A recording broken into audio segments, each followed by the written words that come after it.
नमस्कार, बहुत स्वागत आप सभी का। आप देख रहे हैं कहानी कुर्सी की। मैं हूं सौरभ शर्मा, आपके साथ हमारे चारों मेहमान स्टूडियो में हैं।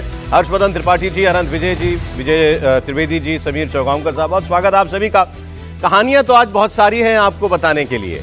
राहुल गांधी ने कहा कि नरेंद्र मोदी कोई प्रॉब्लम नहीं है, ये मीडिया ने गुब्बारा फुला रखा है, मैं तो 2-3 बार मिल भी लिया हूं, कुछ नहीं हो साथी में। बात करेंगे। इसके अलावा उन्होंने कहा कि मैं 21 साल से राजनीति कर रहा हूं, बस एक गलती मुझसे हुई, बाकी तो मैंने ठीक ही काम किया, मैं ओबीसी का ध्यान नहीं रख पाया। इसकी भी बात करेंगे। बिहार में एसआईआर की कार्रवाई अब लगभग पूरी हो गई है और अब तो यह भी ऐलान हो गया कि पूरे देश में यह ड्राइव चलाई जाएगी, वोटर लिस्ट का पुनरीक्षण किया जाएगा। इसको लेकर के क्या प्रतिक्रियाएं हैं वो भी आपको बताएंगे। नरेंद्र मोदी पर ताजा सर्वे क्या बता रहा है, मालदीव में नरेंद्र मोदी की यात्रा का क्या असर हुआ, इसकी भी बात होगी। राजस्थान में छत गिरने से 9 बच्चों की मौत की जिम्मेदारी क्या किसी ने ली, इसकी भी बात होगी। लेकिन आइए शुरुआत करते हैं राहुल गांधी की खबर से। राहुल गांधी दिल्ली में ओबीसी मोर्चे के कार्यक्रम में बोलते हुए बहुत कुछ कह गए और राहुल गांधी ने सबसे बड़ी बात तो यह कही कि मैंने अपनी 21 साल की राजनीति के अंदर शेड्यूल कास्ट के लिए, शेड्यूल ट्राइब के लिए, महिलाओं के लिए जो काम किया, मुझे लगता है मैंने ठीक काम किया। लेकिन मैंने एक काम नहीं किया, मैंने ओबीसी समाज की परेशानियां नहीं समझी। और अगर मुझे इनकी दिक्कत समझ में पहले आ जाती तो मैं पहले ही ये काम करा देता। मतलब वो कहना ये चाह रहे थे कि जब तक यूपीए की सरकार थी, अगर तब मैं ये समझ जाता कि ओबीसी समाज के उत्थान के लिए भी कुछ करने की जरूरत है, तो आज जो मैं ये जाति जनगणना की बात करता हूं, ये मैंने तभी करा दिया होता। लेकिन उन्होंने कहा अब मैं ये काम करा के रहूंगा। और उनको ये लगता है कि हमने आधी बात तो मनवा ही ली, केंद्र सरकार को मजबूर कर दिया हमने इस बात के लिए कि वो कम से कम उनको घोषणा करनी पड़ी कि सेंसस के साथ जाति जनगणना भी होगी। लेकिन इसके बाद जो वो प्रधानमंत्री के लिए बोले, उसमें तालियां उन्हें बहुत मिली क्योंकि सामने सारे कांग्रेसी बैठे थे। लेकिन उस जगह वेन्यू के बाहर बहुत रिएक्शन भी आया। बीजेपी ने कहा कि आदतन प्रधानमंत्री को अपशब्द कहना ये लगातार करते आए हैं राहुल गांधी। राहुल गांधी ने कहा, ये उन्होंने सवाल पूछा था अपनी ऑडियंस से कि बताइए सबसे बड़ी दिक्कत आपको क्या है, हमारे लिए सबसे बड़ी प्रॉब्लम क्या है। तो लोगों ने कहा नरेंद्र मोदी, प्रॉब्लम तो नरेंद्र मोदी है कांग्रेस की।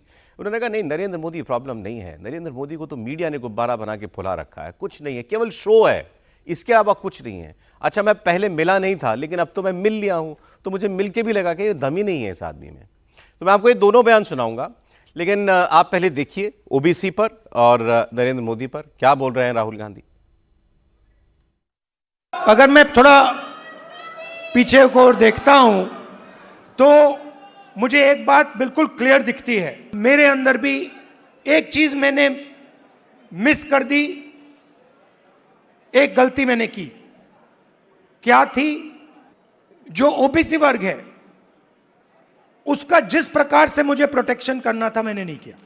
आपकी जो इश्यूज थी उस समय मुझे गहराई से नहीं समझ आई। मेरी रिग्रेट क्या है कि अगर मुझे आपकी हिस्ट्री के बारे में,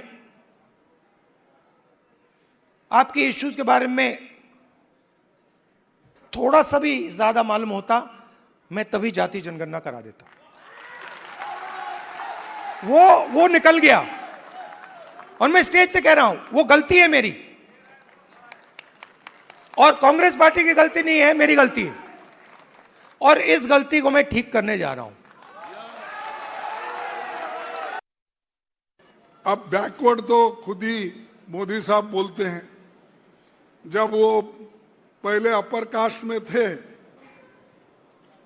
लेकिन बाद में जब वो चीफ मिनिस्टर बने, अपना नाम उन्होंने, अपने कम्युनिटी का नाम उन्होंने बैकवर्ड लिस्ट में डलवा लिया। किसी को पता ही नहीं चला। हम लोगों को भी पता चला जब वो एमपी बने और प्राइम मिनिस्टर बने, और उन्होंने शुरू किया अपनी चालबाजी। हर जगह बैकवर्ड में गए तो मैं बैकवर्ड हूं बोलना। भाइयों और बहनों, मैं बैकवर्ड का आदमी हूं। ये कांग्रेस वाले मुझे सता रहे हैं। अरे हम कहां सता रहे भाई, तुम सबको सता रहे हैं। तुम सबको सता रहे, सबको मट्टी में मिला के तुम अकेले जिंदा रहना चाहते हैं। राहुल जी बहुत देर से समझ पाते हैं। पहले उन्होंने आपातकाल के लिए माफी मांगी, फिर उन्होंने सिख दंगों के लिए माफी मांगी, फिर उन्होंने ओबीसी से माफी मांगी। ओबीसी के लिए किया क्या कांग्रेस ने? कांग्रेस बताए कि मंडल आयोग की रिपोर्ट को ठंडे बस्ते में किसने डाला था। ओबीसी के कल्याण के हर संभव कदम को कुचलने का काम कांग्रेस ने किया और बाद में माफी मांगते हैं। राफेल के एक मामले में भी माफी मांगी और अभी जो राहुल गांधी कर रहे हैं उसके लिए 10 साल बाद फिर माफी मांगेंगे। वो ठीक कभी करते ही नहीं है और 10 साल बाद माफी मांगते हैं। ये माफी मांगना ही उनके भाग्य में लिखा हुआ है। अब राहुल गांधी ओबीसी की बात करें, इसमें अब कोई ताज्जुब नहीं, वो बात आपसे नहीं, काफी वक्त से ये बात करते आ रहे हैं। लेकिन जरा और पीछे जाते हैं, राहुल गांधी से भी पीछे जाते हैं। ये बातें जातीय जनगणना की होनी कब शुरू हुई थी? 2010 में पहली बार देश में जातीय जनगणना की मांग उठी। मांग किसने उठाई? 2010 में सरकार किसकी थी? यूपीए की सरकार थी। ये मांग उठाई, उस वक्त सहयोगी रहे आरजेडी ने, समाजवादी पार्टी ने, जेडीयू ने, इन तमाम दलों ने मांग उठाना शुरू किया कि जातीय जनगणना होनी चाहिए 2011 के सेंसस के साथ। और यूपीए की सरकार ने उस वक्त ये कास्ट एन्यूमरेशन करवाया भी था, लेकिन उसका डेटा जारी नहीं किया। उसका डेटा ये कह के जारी नहीं किया कि इस डेटा में त्रुटियां हैं। ये पी चिदम्बरम साहब का बयान है, अगर मुझे ठीक याद आ रहा है तो। उसके बाद फिर लगातार, अब जब 10 साल मोदी सरकार को हो गए, पिछला लोकसभा इलेक्शन होने वाला था, उससे 1 साल पहले 2023 से राहुल गांधी ने इस मुद्दे को उठाना शुरू किया। वो राज्यों के चुनाव में भी इस बात को उठाते हैं। उन्होंने लोकसभा इलेक्शन में सबसे बड़ा मुद्दा जो है संविधान को और जाति को, ओबीसी को, इसी सब को बनाया था। उसका कुछ लाभ उनको मिला, तो उनको लगता है कि ये काम मैं दोबारा करूंगा तो मुझे दोबारा इसका लाभ मिलेगा। लेकिन लोकसभा इलेक्शन के बाद के इलेक्शन में क्या हुआ? अब जरा ये भी देख लेते हैं कि देश में किन राज्यों में ओबीसी आबादी सबसे ज्यादा है। यूपी में 55% है। मैं राज्य के नाम लूंगा, कांग्रेस वहां कहां खड़ी है ये आपको मालूम है। यूपी में 55% है, बिहार में 61% है। दोनों राज्यों में कांग्रेस की परिस्थिति आपको मालूम है। राजस्थान में 48% है, मध्य प्रदेश में 43% है, छत्तीसगढ़ में 45% है। तीनों जगह अभी फिलहाल कांग्रेस नहीं है, लेकिन हाँ ठीक है, टक्कर बराबरी की रहती है उनकी और भारतीय जनता पार्टी की। तमिलनाडु में 71% है, वहां कांग्रेस पार्टी कहां पर है। और महाराष्ट्र में 32% है, जहां पर अभी राहुल गांधी ने काफी बातें पिछले चुनाव में भी कही थी। अब राहुल गांधी को यह क्यों लगता है कि लगातार चुनावों में ये मुद्दा, ये कार्ड ना चल पाने के बावजूद इसमें कोई दम बाकी है? ये समझने वाली बात है। तो त्रिपाठी जी बताइए। देखिए, मैं तो आज इस पर बोलने की इच्छा मेरी है नहीं। आप कहेंगे इतना महत्वपूर्ण अवसर है, ओबीसी पर इतनी चिंता राहुल जी कर रहे हैं, बोलना उसे भी चाहिए, लेकिन किसके बोले पर बोलें? राहुल गांधी बोलने लायक हैं। 2004 से वो राजनीति में हो, पता नहीं आप में से किसी का ध्यान उस हिस्से पर गया कि नहीं जिसमें वो कह रहे थे कि हम तो बड़ी गलती हो गई, अपराध हो गया ओबीसी का, नहीं कि अब गलती सुधारेंगे। पहले उन्होंने क्या कहा था? मैं पैदा कहाँ हुआ हूं जानते हो? सिस्टम जानता हूं मैं। प्रधानमंत्रियों के घर में पैदा हुआ। प्रधानमंत्री का वो नहीं कहा उन्होंने, मैं जोड़ दे रहा हूं कि प्रधानमंत्री का अध्यादेश मैं फाड़ सकता हूं प्रतिकाल। इतना बड़ा आदमी, उसको यही नहीं पता था कि देश में क्या हो रहा है। इसका मतलब इनके पूरे परिवार को नहीं पता था। लेकिन चलो यहां तक भी बात समझ में आती। 21 साल से भारत की राजनीति में मुख्य भूमिका निभाने वाला, 10 वर्षों तक सुपर से भी ऊपर का प्राइम मिनिस्टर रहने वाला, अपनी गवाही के लिए सिर्फ अपनी बहन प्रियंका को ला पाता है। आपने इस भाषण को सुनिए, वो हिस्सा फिर से सुनवाइए। मेरी बहन प्रियंका से मिलना, कभी मिलना तो पूछ लेना, मैं जो तय कर लेता हूं उससे हटता नहीं। यानी 21 वर्ष की राजनीति में आज सौरभ शर्मा के लिए कोई कहेगा कि आप बहुत बढ़िया शानदार एंकर हैं, तो इनके घर वाले कहें क्या? इनके घर वाले तो पहले दिन से कह रहे थे, हमारे भाई बहन तो कहते ही होंगे ना, माँ बाप तो कहेंगे कि बड़ा अच्छा लड़का है, बहुत बढ़िया करता है, वाह बेटा वाह, खूब आगे बढ़ो। यानी राजनीति में प्रामाणिकता के तौर पर एक व्यक्ति नहीं है, और जब मैं एक व्यक्ति कह रहा हूं तो किसी भाजपाई, किसी संघी, किसी कम्युनिस्ट, किसी की बात नहीं कर रहा हूं। एक कांग्रेसी नहीं है पूरी पार्टी में जिसको राहुल गांधी सार्वजनिक तौर पर अपना गवाह बना पाए। यह राजनीति है राहुल गांधी। और इनके कहे पर हम बात करें कि ओबीसी के लिए क्या हुआ, देश का प्रधानमंत्री ओबीसी की कुर्सी पर है, इनको लगता है कि वो बाद में आ गया। नरेंद्र मोदी के हस्ताक्षर से अगर बदला हो ओबीसी सर्टिफिकेट राहुल इनका नरेंद्र मोदी का, तो बता दीजिए। अभी खड़गे जी ने यही बोला। खड़गे जी को तारीख याद करनी चाहिए। उस समय क्या नरेंद्र मोदी मुख्यमंत्री थे, उन्होंने कह दिया कि चलो आज से घांची तेली सब होंगे, ये डेट ऐसा उन्होंने किया। डेट आपने निकाली थी ना, किस डेट को? 25 जुलाई कांग्रेस की सरकार। 1994। 25 जुलाई 1994 को घांची तेली ओबीसी सूची में डाल दिया गया। इतना ही नहीं, घांची तेली मंडल कमीशन के भी शेड्यूल जो लिस्ट थी उसमें भी वो तो ओबीसी ही था। ये बात गलत कही खड़गे जी ने कि नरेंद्र मोदी ने, और कल रेवंत रेड्डी ने भी कही ये कि खुद को लगातार ओबीसी करते हैं। बना और दिया। इससे क्या वो कर रहे हैं, उन सारी ओबीसी जातियों का अपमान कर रहे हैं जो धीरे धीरे इसमें जुड़ी हैं। आप सिर्फ घांची तेली छोड़ दीजिए ना, जितनी जातियां पहली जब ओबीसी लिस्ट बनी उसके बाद हर दिन तो जुड़ती है। अभी भी तो लोग कर रहे हैं कि फलाना को जोड़ दो, धमाका को जोड़ दो। क्यों जोड़ना चाहिए भाई? ओबीसी पर जोड़ने का कोई अधिकार होना चाहिए या आधार होना चाहिए, या किसी को भी अधिकार है? अच्छा राहुल गांधी, अच्छा लीजिए, आप जो कह लीजिए उनको, वो तो खुद ही कह रहे हैं ना कि मैं ओबीसी का इशू नहीं समझ पाया, और उस वक्त समझ में आ गया होता। आपने कहा सुपर से भी ऊपर वाले प्राइम मिनिस्टर थे, तो वो तो खुद कह रहे मैं करवा लेता, जाति जनगणना काम अपने सामने करवाता, लेकिन कह रहे अब समझा हूं तो अब करवाऊंगा। ठीक है ना, वो करवाएंगे। तो अगर वो करवा रहे होते तो हिमाचल में सरकार कब बनी सर? हिमाचल का कोई कुछ होने का कोई आंकड़ा, कोई तथ्य है आप लोग? नहीं, तेलंगाना में देखिए करा दिया है, और कर्नाटक भी कर रहा है, दोबारा कर रहा है। दोबारा कर रहा है क्यों? गलती हो गई ना, डर लग गया कि वो वाली लिस्ट आ जाएगी उनकी ही सरकार की। ये भाजपा सरकार ने नहीं कराया, उनकी ही कराई हुई सरकार की चीजें वो सामने लाने में डर रहे हैं। इसका मतलब ये हुआ कि जो व्यक्ति आपके सामने नेता प्रतिपक्ष के सामने है उसको के तौर पर, उसको नहीं पता है कब क्या बोलना है, कौन सी बात आगे बढ़ती है, उसका कोई आधार नहीं। मूल बात यह, इसीलिए प्रियंका जी का डाइनिंग टेबल पे जो 2-3 लोग बैठते हैं उनके अलावा कोई इन पर भरोसा नहीं करता। नहीं, अब लेकिन राहुल गांधी की सक्सेस में अब उनको लगता है कि यही एक इशू है जो कि मुझे वहां तक पहुंचा सकता है जहां मैं जाना चाहता हूं, ओबीसी उनको बड़ा इशू लगता है। ये हो सकता है कि उन्होंने जो माना है कि गलती वो की है, और जैसे शिवराज जी कह रहे हैं बहुत सारी जगह उन्होंने माफ़ी मांगी। ये नेगेटिव पॉइंट के तौर पे भी देख सकते हैं, ये पॉजिटिव पॉइंट के तौर पे भी देख सकते हैं कि कोई पॉलिटिकल लीडर अपनी गलती को मान रहा हो सार्वजनिक जीवन में, वो ठीक है। और अब उनको समझ में आ रहा है, और ये आज नहीं आया ना, इस चुनाव से पहले उनको समझ में आया कि भाई ओबीसी एक बड़ा इशू है, इसलिए वो कास्ट सेंसस को लेकर एक बड़े इशू खुद आया होगा या किसी ने समझाया होगा, जो भी होगा, इसमें क्या फ़र्क पड़ता है? ये इशू नहीं है ना कि किसी ने समझाया कि नहीं समझाया, उनको समझ आ गया ये बड़ा इशू है, और उन्होंने इस इशू को बनाया और इस इशू पर वो लड़ रहे हैं। अब आगे कितना लड़ते हैं, अब कब सरकार आएगी नहीं आएगी, या जो राज्य सरकारें हैं उसमें वो कितना काम कर रहे हैं। लेकिन उन्होंने एक काम और किया ना कि उनको तो समझ में देर से आया, जिनको समझ में आया था उनको उससे भी देर से समझ में आया। ये भी तो आप देखिए। किनको? बीजेपी को तो आता है ना ओबीसी इशू समझ में, राहुल गांधी को नहीं आया।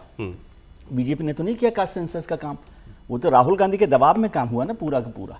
तो इसलिए जब भी समझ में आए, और ओबीसी बीजेपी तो पैर घसीटते ही कर रही है अभी, ये तो दिख रहा है सबको। हाँ, तो ठीक है, फिर उसमें क्या परेशानी क्या है? इसमें मुझे समझ नहीं आई कि क्या दुविधा क्या। यदि राहुल गांधी गलती मान रहे हैं तो भी अच्छी बात है, देर से समझ में आया, वो उनको देखना है कि उसका नुकसान उनको उठाना पड़ा है, ये बाद में समझाया होगा किसी ने कि भाई इसका नुकसान हुआ और ये बड़ा काम वो कर सकते हैं।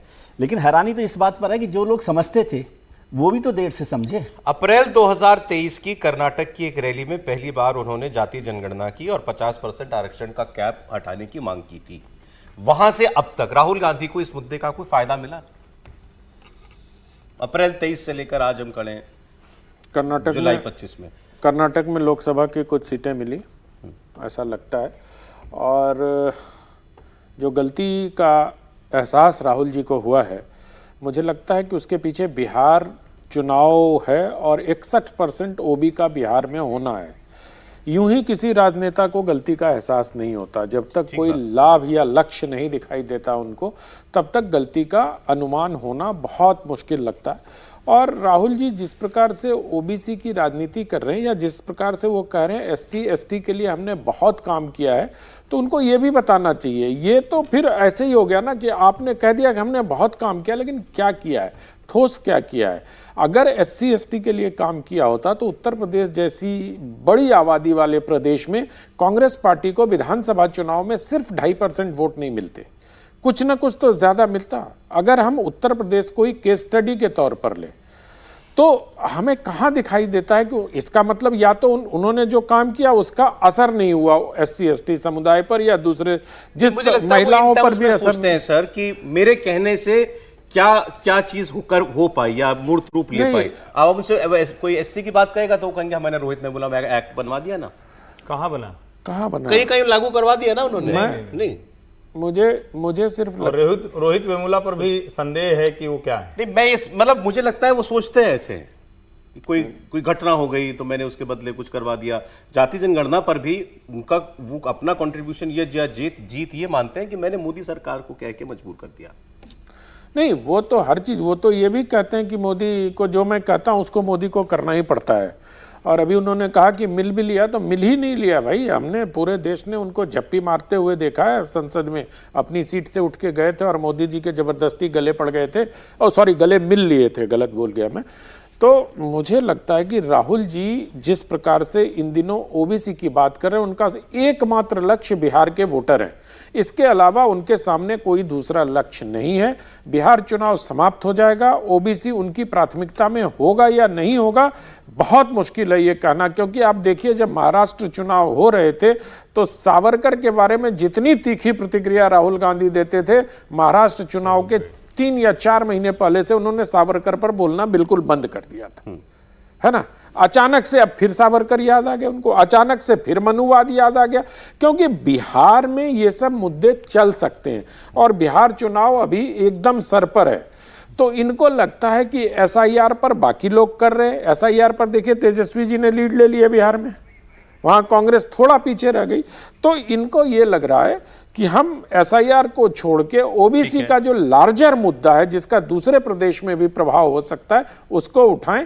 और अगर ऐसा राहुल गांधी सोच रहे हैं तो अच्छे राजनेता की तरह कल भी हमने बात की थी कि केंद्रीय विश्वविद्यालयों के अंदर कौन कौन से ओबीसी एसटी के पद खाली हैं, बिल्कुल वो डेटा उन्होंने शेयर करते हुए मनुवादी का शब्द मनुवादी शब्द का राजस्थान में अभी जो स्कूल गिरने की घटना हुई, और 9 बच्चे मारे गए हैं, वहां भी उस पर भी ट्वीट करते हुए उन्होंने लिखा कि इसमें ज्यादातर बच्चे बहुजन समाज के थे। लेकिन एक हर जगह जो है वो इसको अंडरलाइन कर रहे हैं। सर 15 घंटे लगे उनको वो ट्वीट करने में, जब तक सबकी जाति नहीं उन्होंने कंफर्म हो लिया उसके बाद ट्वीट किया। मुझे स्ट्राइक किया कि उन्होंने बच्चों में भी वो जाति देखी कि बच्चे किस जाति के थे, बहुत देर लगाया, कंफर्म कराया। इस भाषण में सामने उनके 3 नेता बैठे थे, जब ओबीसी की बात कर रहे थे तो उन्होंने नाम लिया, तो वो थे सचिन पायलट, छत्तीसगढ़ वाले भूपेश बघेल और एक सिद्धारमैया, तीनों ओबीसी बाय चांस थे।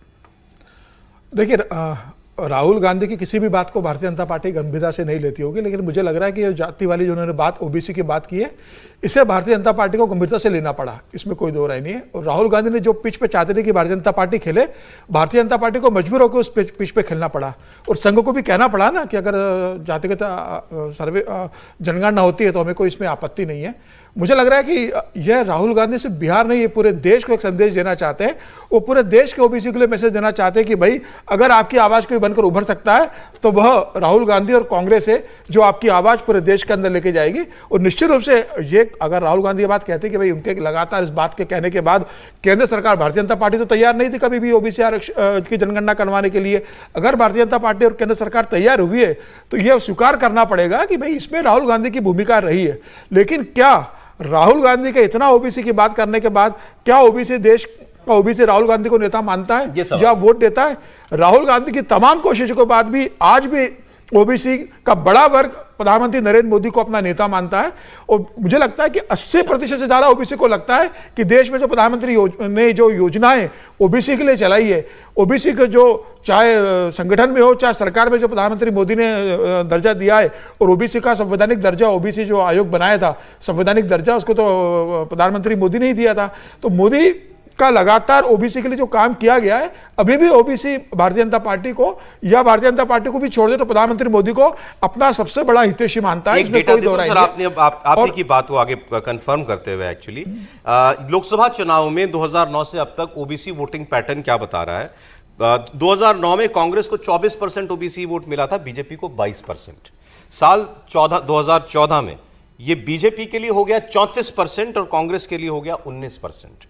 19 आते आते बीजेपी का ओबीसी वोट शेयर 10% और बढ़ के 44% चला गया और कांग्रेस का और घट के 15% पे आ गया। और साल 2024 में बीजेपी वही इंटैक्ट रही 44% ओबीसी वोट पर और कांग्रेस पार्टी का वोट ओबीसी वोट 3% बढ़ के 18% पे आया। अगर राहुल गांधी कहते कि भाई कांग्रेस जिम्मेदारी, मैं जिम्मेदार हूं ओबीसी के लिए, तो राहुल गांधी को संगठन में ओबीसी के लोगों को जिम्मेदारी देने से किसने रोका था?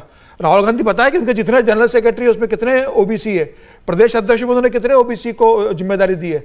जब ओबीसी बनाने की बात आई तो भाई आपने प्रतिभा पाटिल और प्रणब मुखर्जी को राष्ट्रपति क्यों बनाया? आप किसी ओबीसी को राष्ट्रपति बना देते।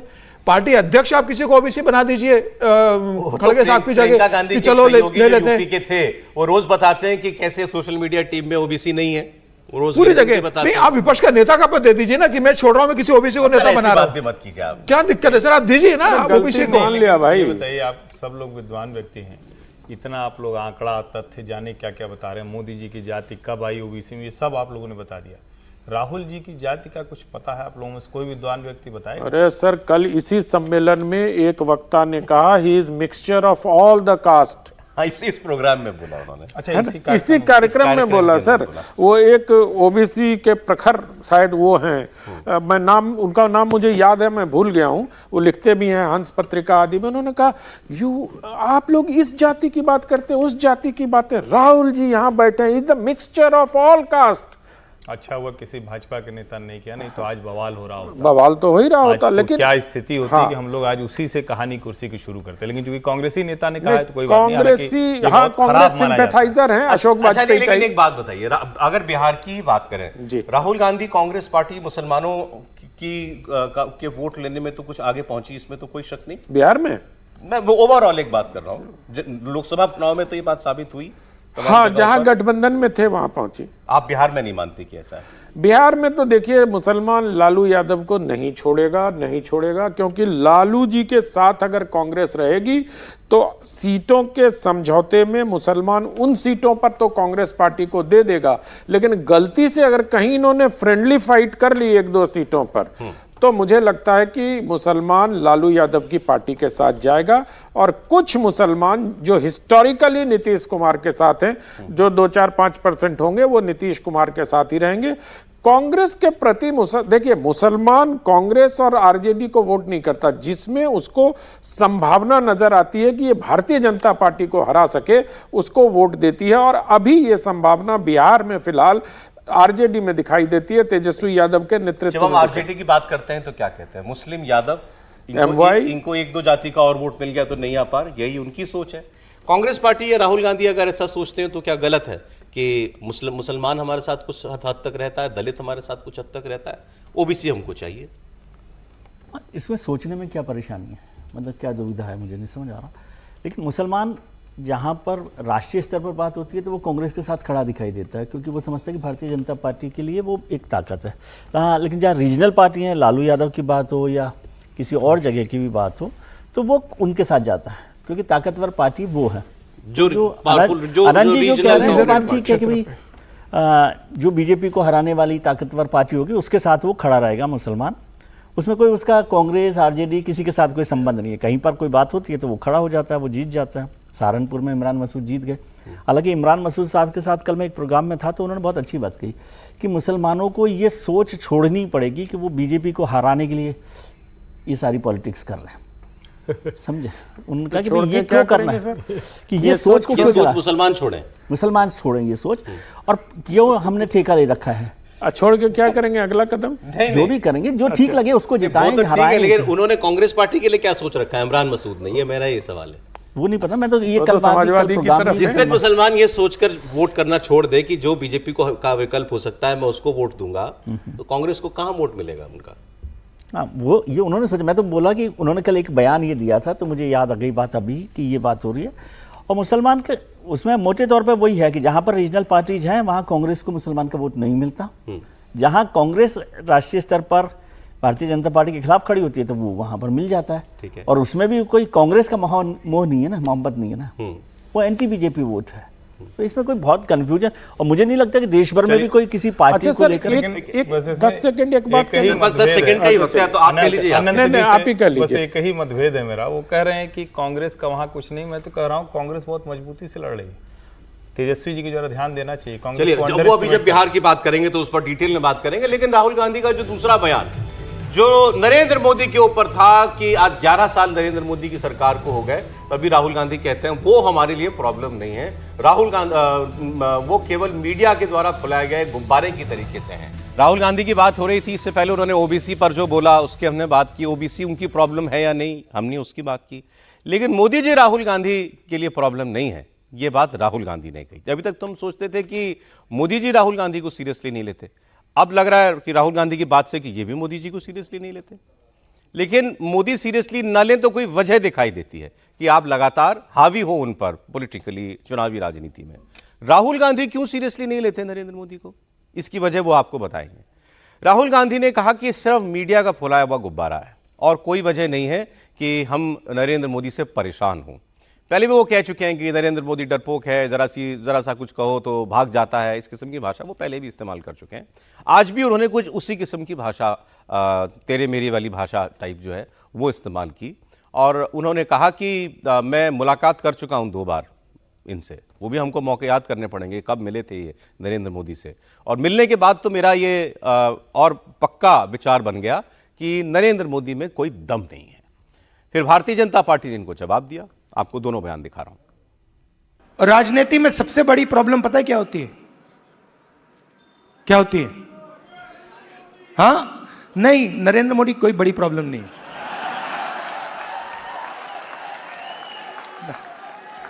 वो नहीं, मैं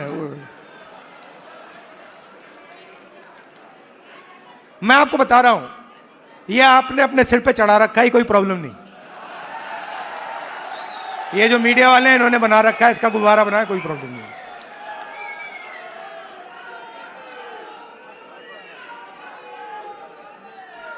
अब पहले तो मैं मिला नहीं था, अब 2-3 बार मैं मिल भी लिया हूं, बात समझ गया हूं मैं, कुछ नहीं उसमें।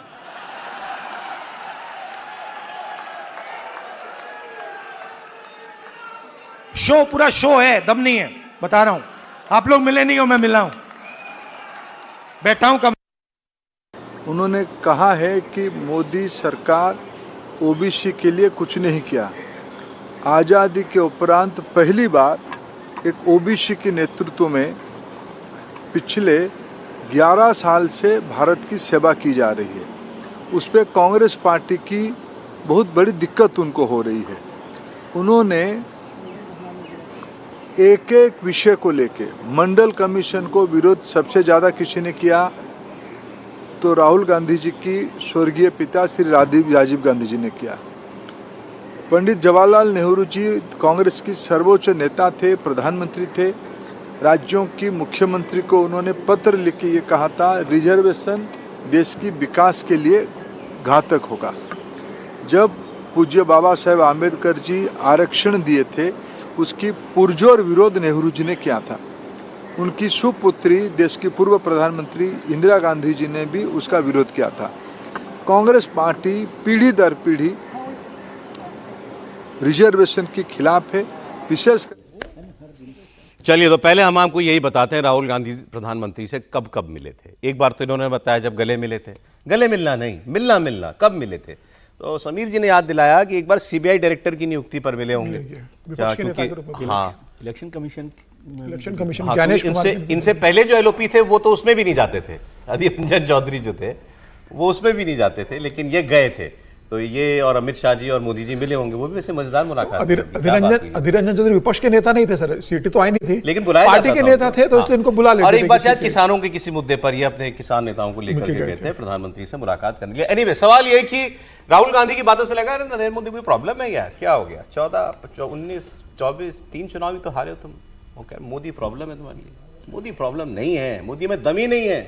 समीर जी, देखिए, अगर मोदी में दम नहीं होती तो 2014 में 44 सीटों पे कांग्रेस नहीं आती। 5 साल बाद 2019 में 52 सीटों पे 10 साल विपक्ष का नेता कांग्रेस को नहीं मिला। ऐसा प्रदर्शन कांग्रेस का प्रधानमंत्री मोदी के 2014 और 2019 के समय प्रदर्शन रहा। 2024 में 99 पे कांग्रेस पहुंच गई। पूरे हिंदुस्तान में जो कांग्रेस राज करती थी वो सिर्फ 3 राज्यों में सिमट कर रह गई है, हिमाचल प्रदेश में, कर्नाटका में और तेलंगाना के अंदर। तो कांग्रेस की जो स्थिति पूरे देश के अंदर हो गई, जो कांग्रेस एक बार 45 से 48% का वोट बैंक था, वो लोकसभा में 18 से 19% का वोट बैंक पर कांग्रेस आके सिमट गई है।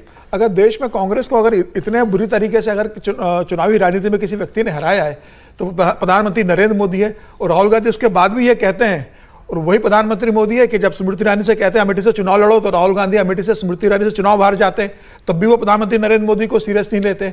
तो राहुल गांधी को अपनी राजनीति देखना चाहिए कि भाई जो व्यक्ति 2001 से लेकर गुजरात में मुख्यमंत्री के रूप में जिससे झंडे गाड़े 2014 तक, कांग्रेस को पैर रखने नहीं दिया कहीं पर, 2014 से लेकर लगातार केंद्र की राजनीति में है, उस व्यक्ति को अगर राहुल गांधी गंभीरता से नहीं लेंगे तो कांग्रेस का तो भगवान ही मालिक है।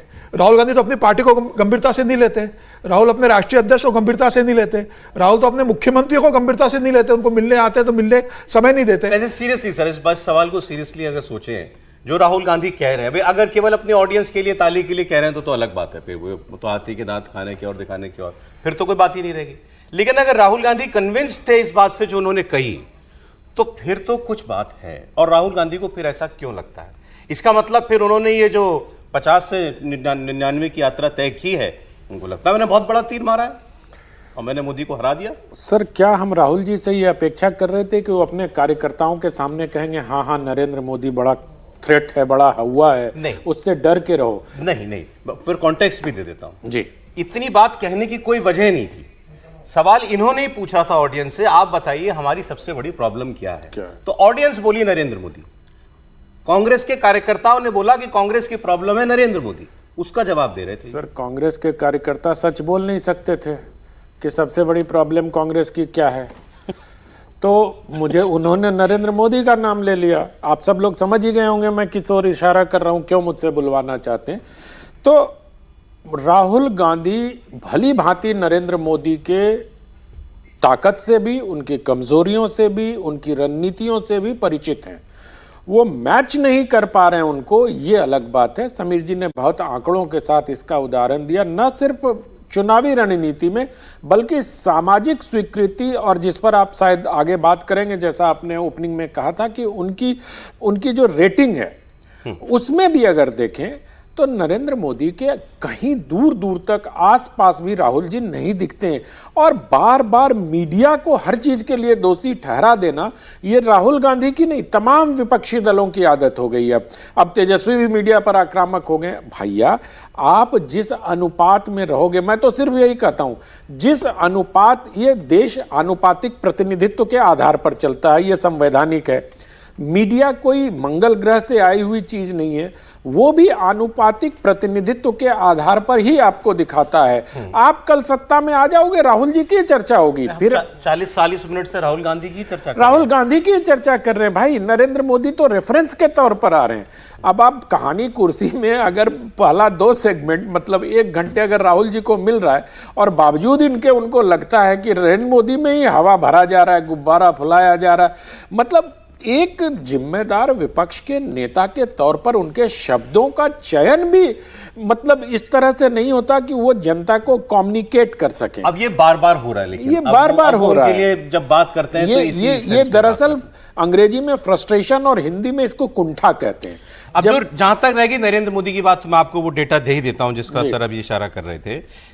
मॉर्निंग कंसल्ट एक एजेंसी है, ये ग्लोबल लीडर्स की अप्रूवल रेटिंग जारी करती है। अप्रूवल रेटिंग मतलब देश में कितने लोग आपके नेता से खुश हैं, उनकी नीतियों का समर्थन करते हैं।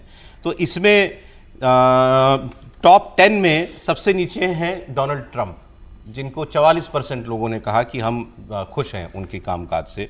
अच्छा, इनके बाद ऑस्ट्रेलिया के एंथनी एल्बनीज हैं, इनको 54% अप्रूवल रेटिंग मिली है।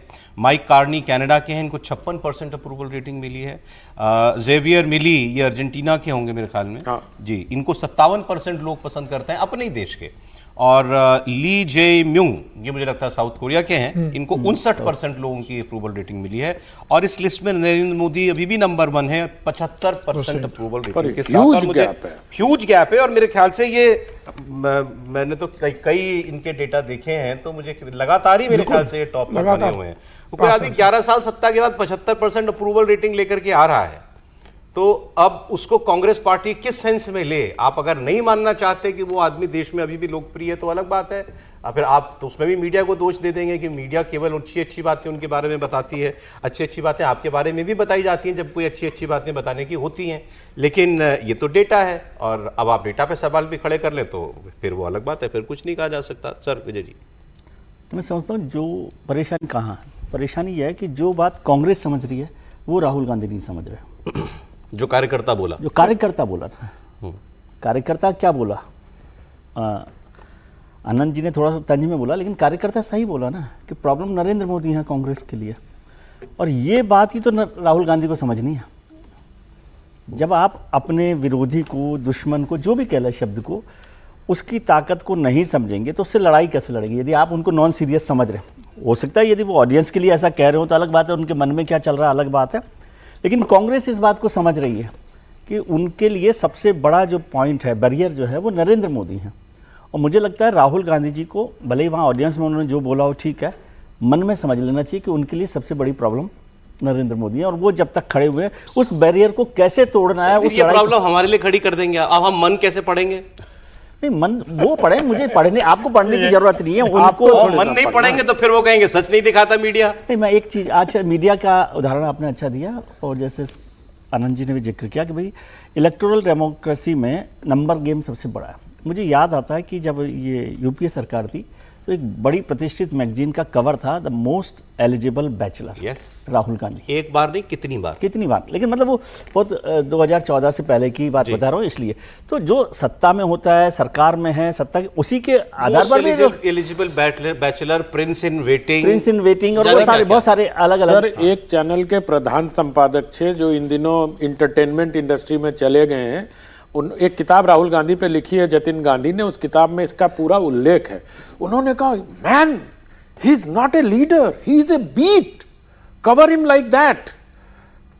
ये वो गुब्बारा फुलाना नहीं था कि राहुल गांधी सिर्फ व्यक्ति नहीं, एक बीट हैं, और उनको उस बीट की तरह कवर किया जाए। प्रधानमंत्री का मतलब जैसे कोई विदेश मंत्रालय का, हाँ, कोई एक पूरा है, लेकिन कोई प्रधानमंत्री होगा तो उसको मीडिया नहीं देखे, इग्नोर कर सकते थे आप जब वो वेटिंग, क्या नाम है, रेटिंग बता रहे हैं उसकी जी, तो उसमें वो 75% हिंदुस्तान। सर, प्रॉब्लम यह है कि ये तो उन्होंने खुद बताया कि वो 21 साल से राजनीति में है, 2004 में पहली बार सांसद बने थे, लेकिन ये तो बातें उनके बारे में उससे बहुत पहले से कही जा रही है, उनके सांसद बनने से भी पहले से कही जा रही है। त्रिपाठी जी, नहीं, देखिए, एक तो ये कि ये बहस हम लोग जिस बात पर कर रहे हैं वो बात पता नहीं कांग्रेस को भी लगता होगा कि बहस लायक ही नहीं। आज कांग्रेस कार्यकर्ता देख रहे होंगे तो सोच रहे होंगे इतने बड़े बड़े मुद्दे हैं, राहुल जी एक बात ऐसी बोल देते हैं कि मीडिया उसी में फंसा रह जाता है।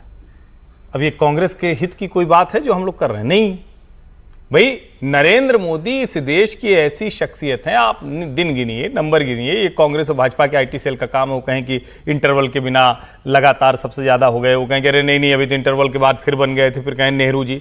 लेकिन ये नेहरू, इंदिरा, राजीव, ये सब भूत हैं, वर्तमान कौन है? काल भी लगा दीजिए, फिर भूतकाल भूतकाल, वही मतलब घोस्ट टाइप लगा। नहीं, सीरियस नोट में तो हम लोग चूंकि भूत भविष्य वर्तमान ही पढ़ते थे, काल भी नहीं लगाते थे अपनी पढ़ाई में, तो उस तरह से मैंने कहा काल ही तो महत्वपूर्ण है।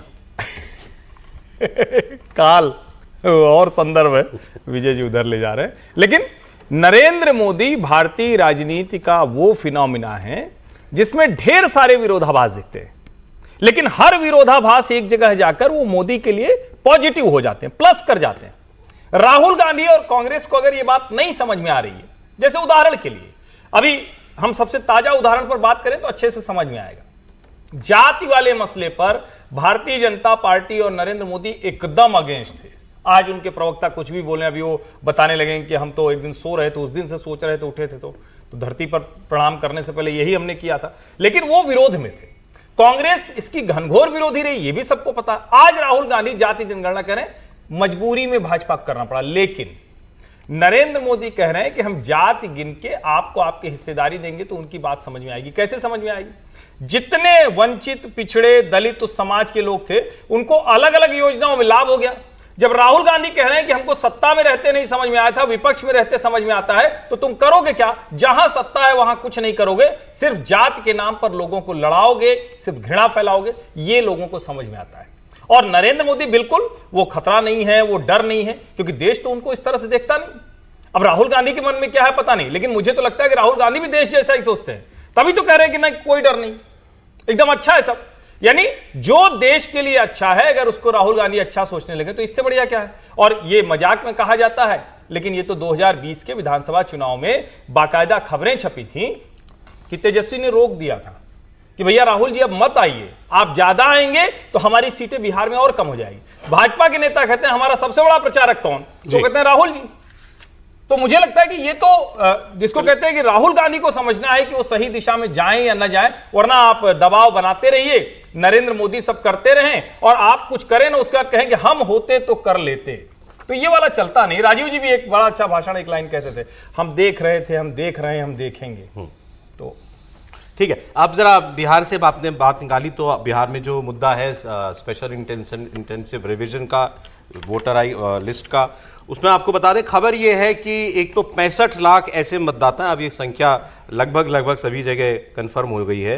22 लाख मृत मतदाता पाए गए हैं पुरानी लिस्ट के, 35 लाख जो शिफ्ट हो गए, 7 लाख जो 2 जगह पर जिनके नाम है, 1 लाख से संपर्क नहीं हो पाया है, और 1,20,000 जिनके फॉर्म वापस जमा नहीं हुए।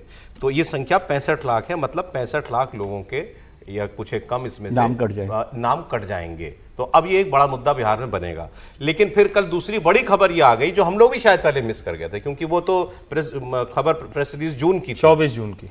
लेकिन कल चूंकि उसको दोबारा कहा इलेक्शन कमीशन ने, तो वो बड़ी खबर बन गई कि अब ये SIR की जो एक्सरसाइज है ये पूरे देश में कराई जाएगी, और इसका शेड्यूल जो है वो कुछ वक्त में जारी किया जाएगा। तो अब आप देखिए कहां कहां से इसका विरोध होता है। विरोध जैसे केरल से शुरू हो चुका है, ममता बनर्जी इसका विरोध कर रही हैं, कर्नाटक में बोल ही चुके हैं राहुल गांधी की, स्टालिन ने कर दिया तमिलनाडु में, स्टालिन ने प्रॉब्लम मिली थी, स्टालिन ने कल विरोध किया, स्टालिन भी लगातार धमकी दी उसने।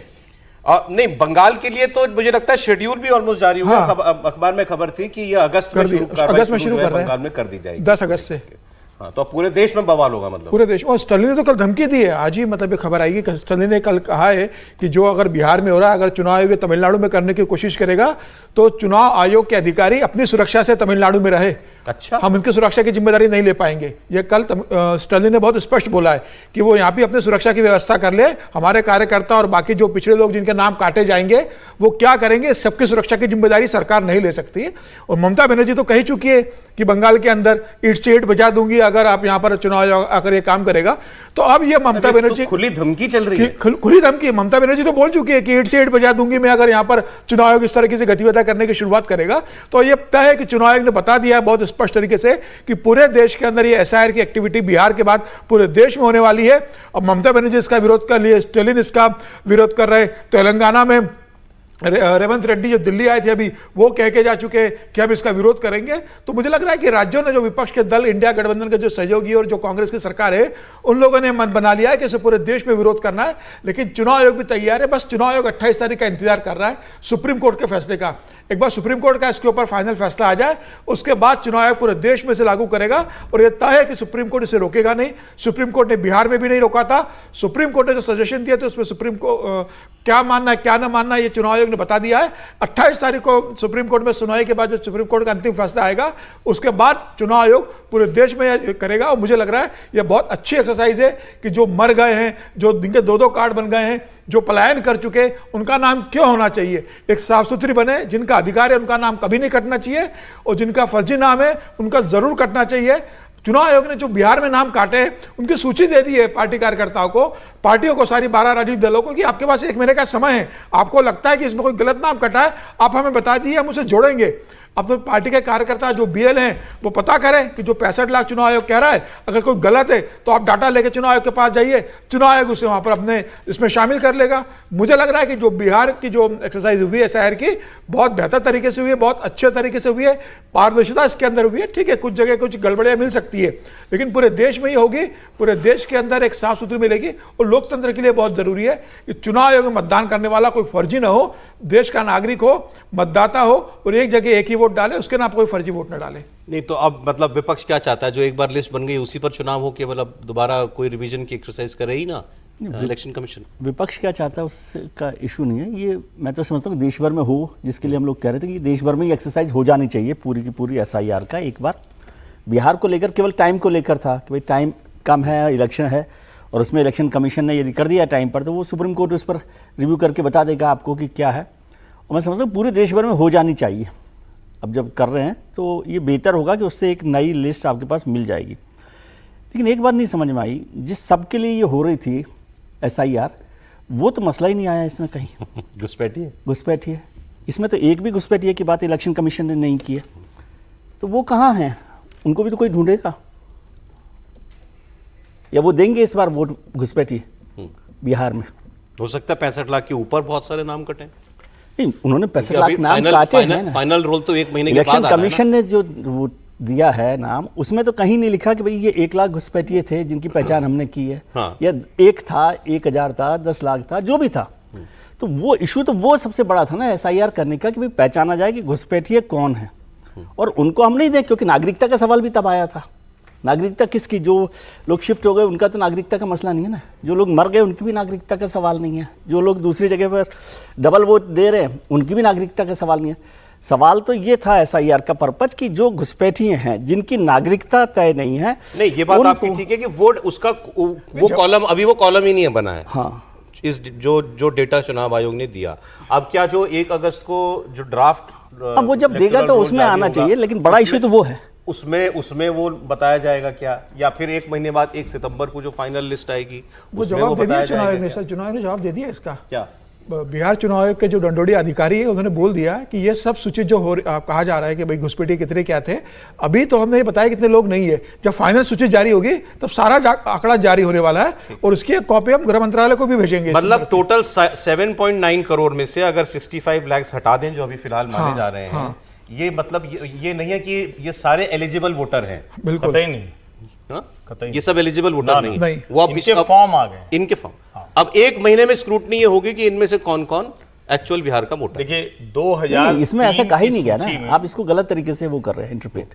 उसमें उन्होंने कहा कि ये लोग वो हैं जो वहां पर 2 जगह वोटर हैं। हाँ, ठीक है, इसका नागरिकता का सवाल नहीं है। दूसरे लोग वो हैं जिनको कहा गया कि परमानेंट शिफ्ट कर गए हैं। बाकी लोग सर, मैं सिर्फ ये कह रहा हूँ इन 65 लाख का तो रीजन बता दिया इलेक्शन कमीशन। हाँ, ठीक है, तो बाकी लोग अलग होंगे ना। वो अलग होंगे, वो ठीक है, मैं ये कह रहा हूँ इसमें नहीं है, इसमें नहीं। छोटी संख्या है, लेकिन करीब 12,000 लोग मिले ही नहीं, गायब है।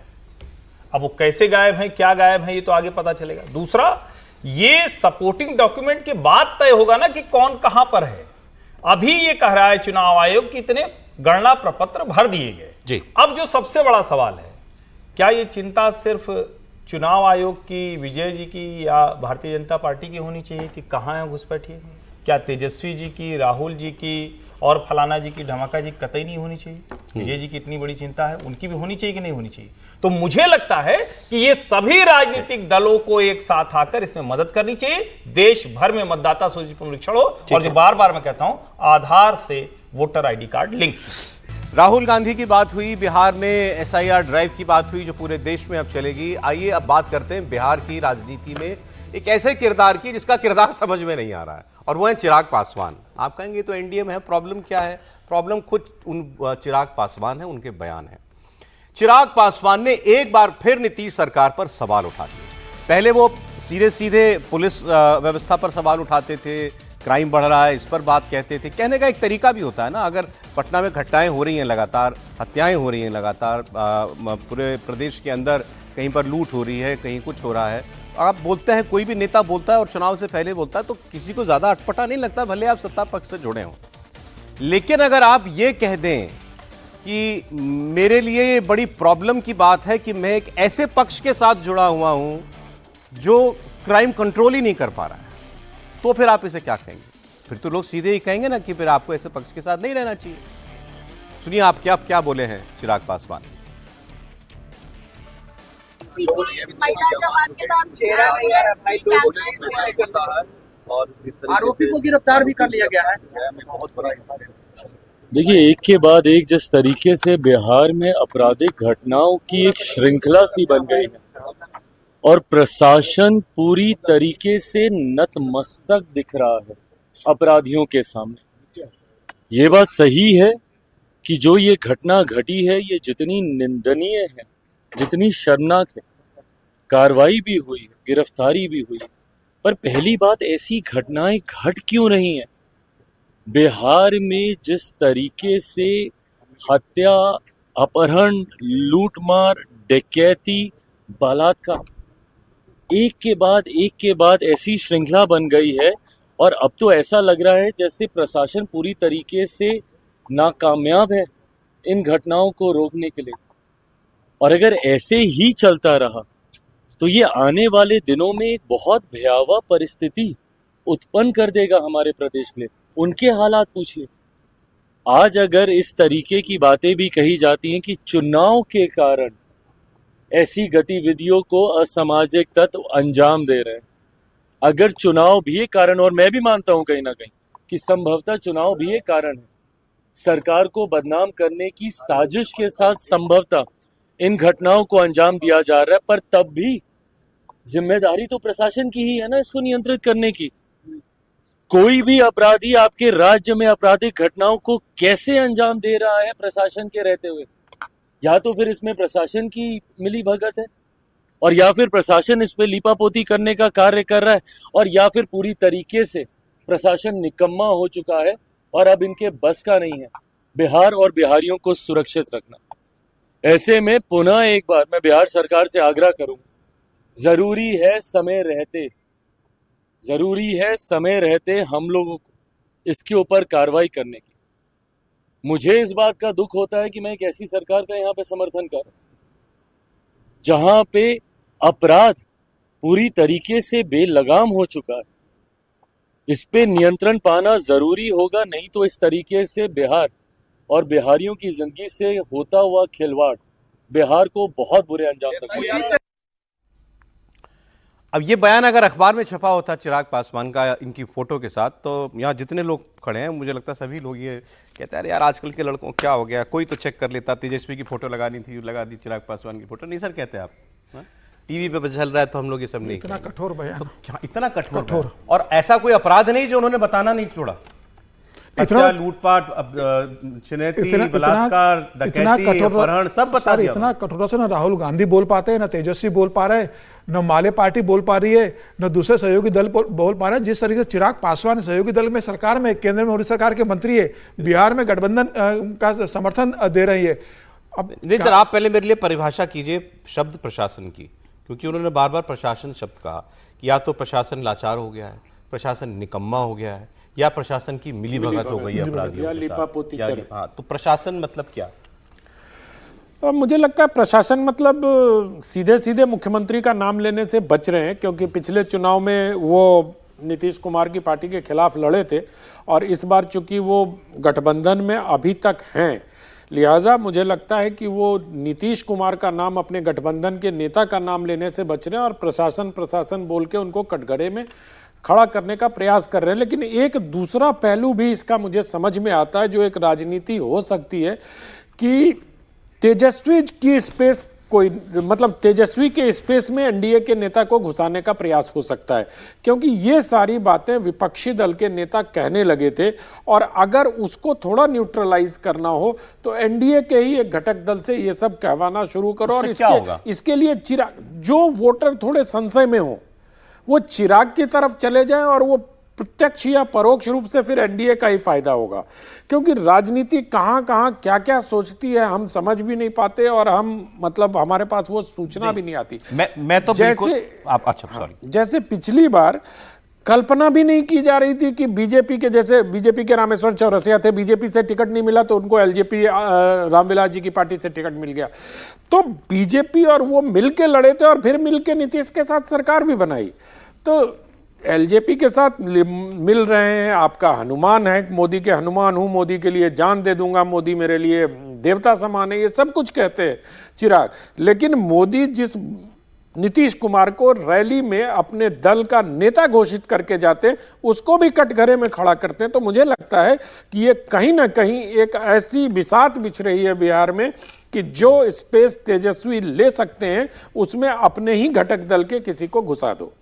इस पर एक रिएक्शन जीतन राम मांझी जी का आया, अगर आ गया है तो हम सुना सकते हैं, अभी सुना दी। एनडीए के साथ रहे 2020 में उन्होंने जैसा किया था उस प्रकार का नीति न अपनावें तो बहुत अच्छी बात होगी, क्योंकि आज एनडीए समाज और देश के राज और देश के लिए आवश्यक हो गया है।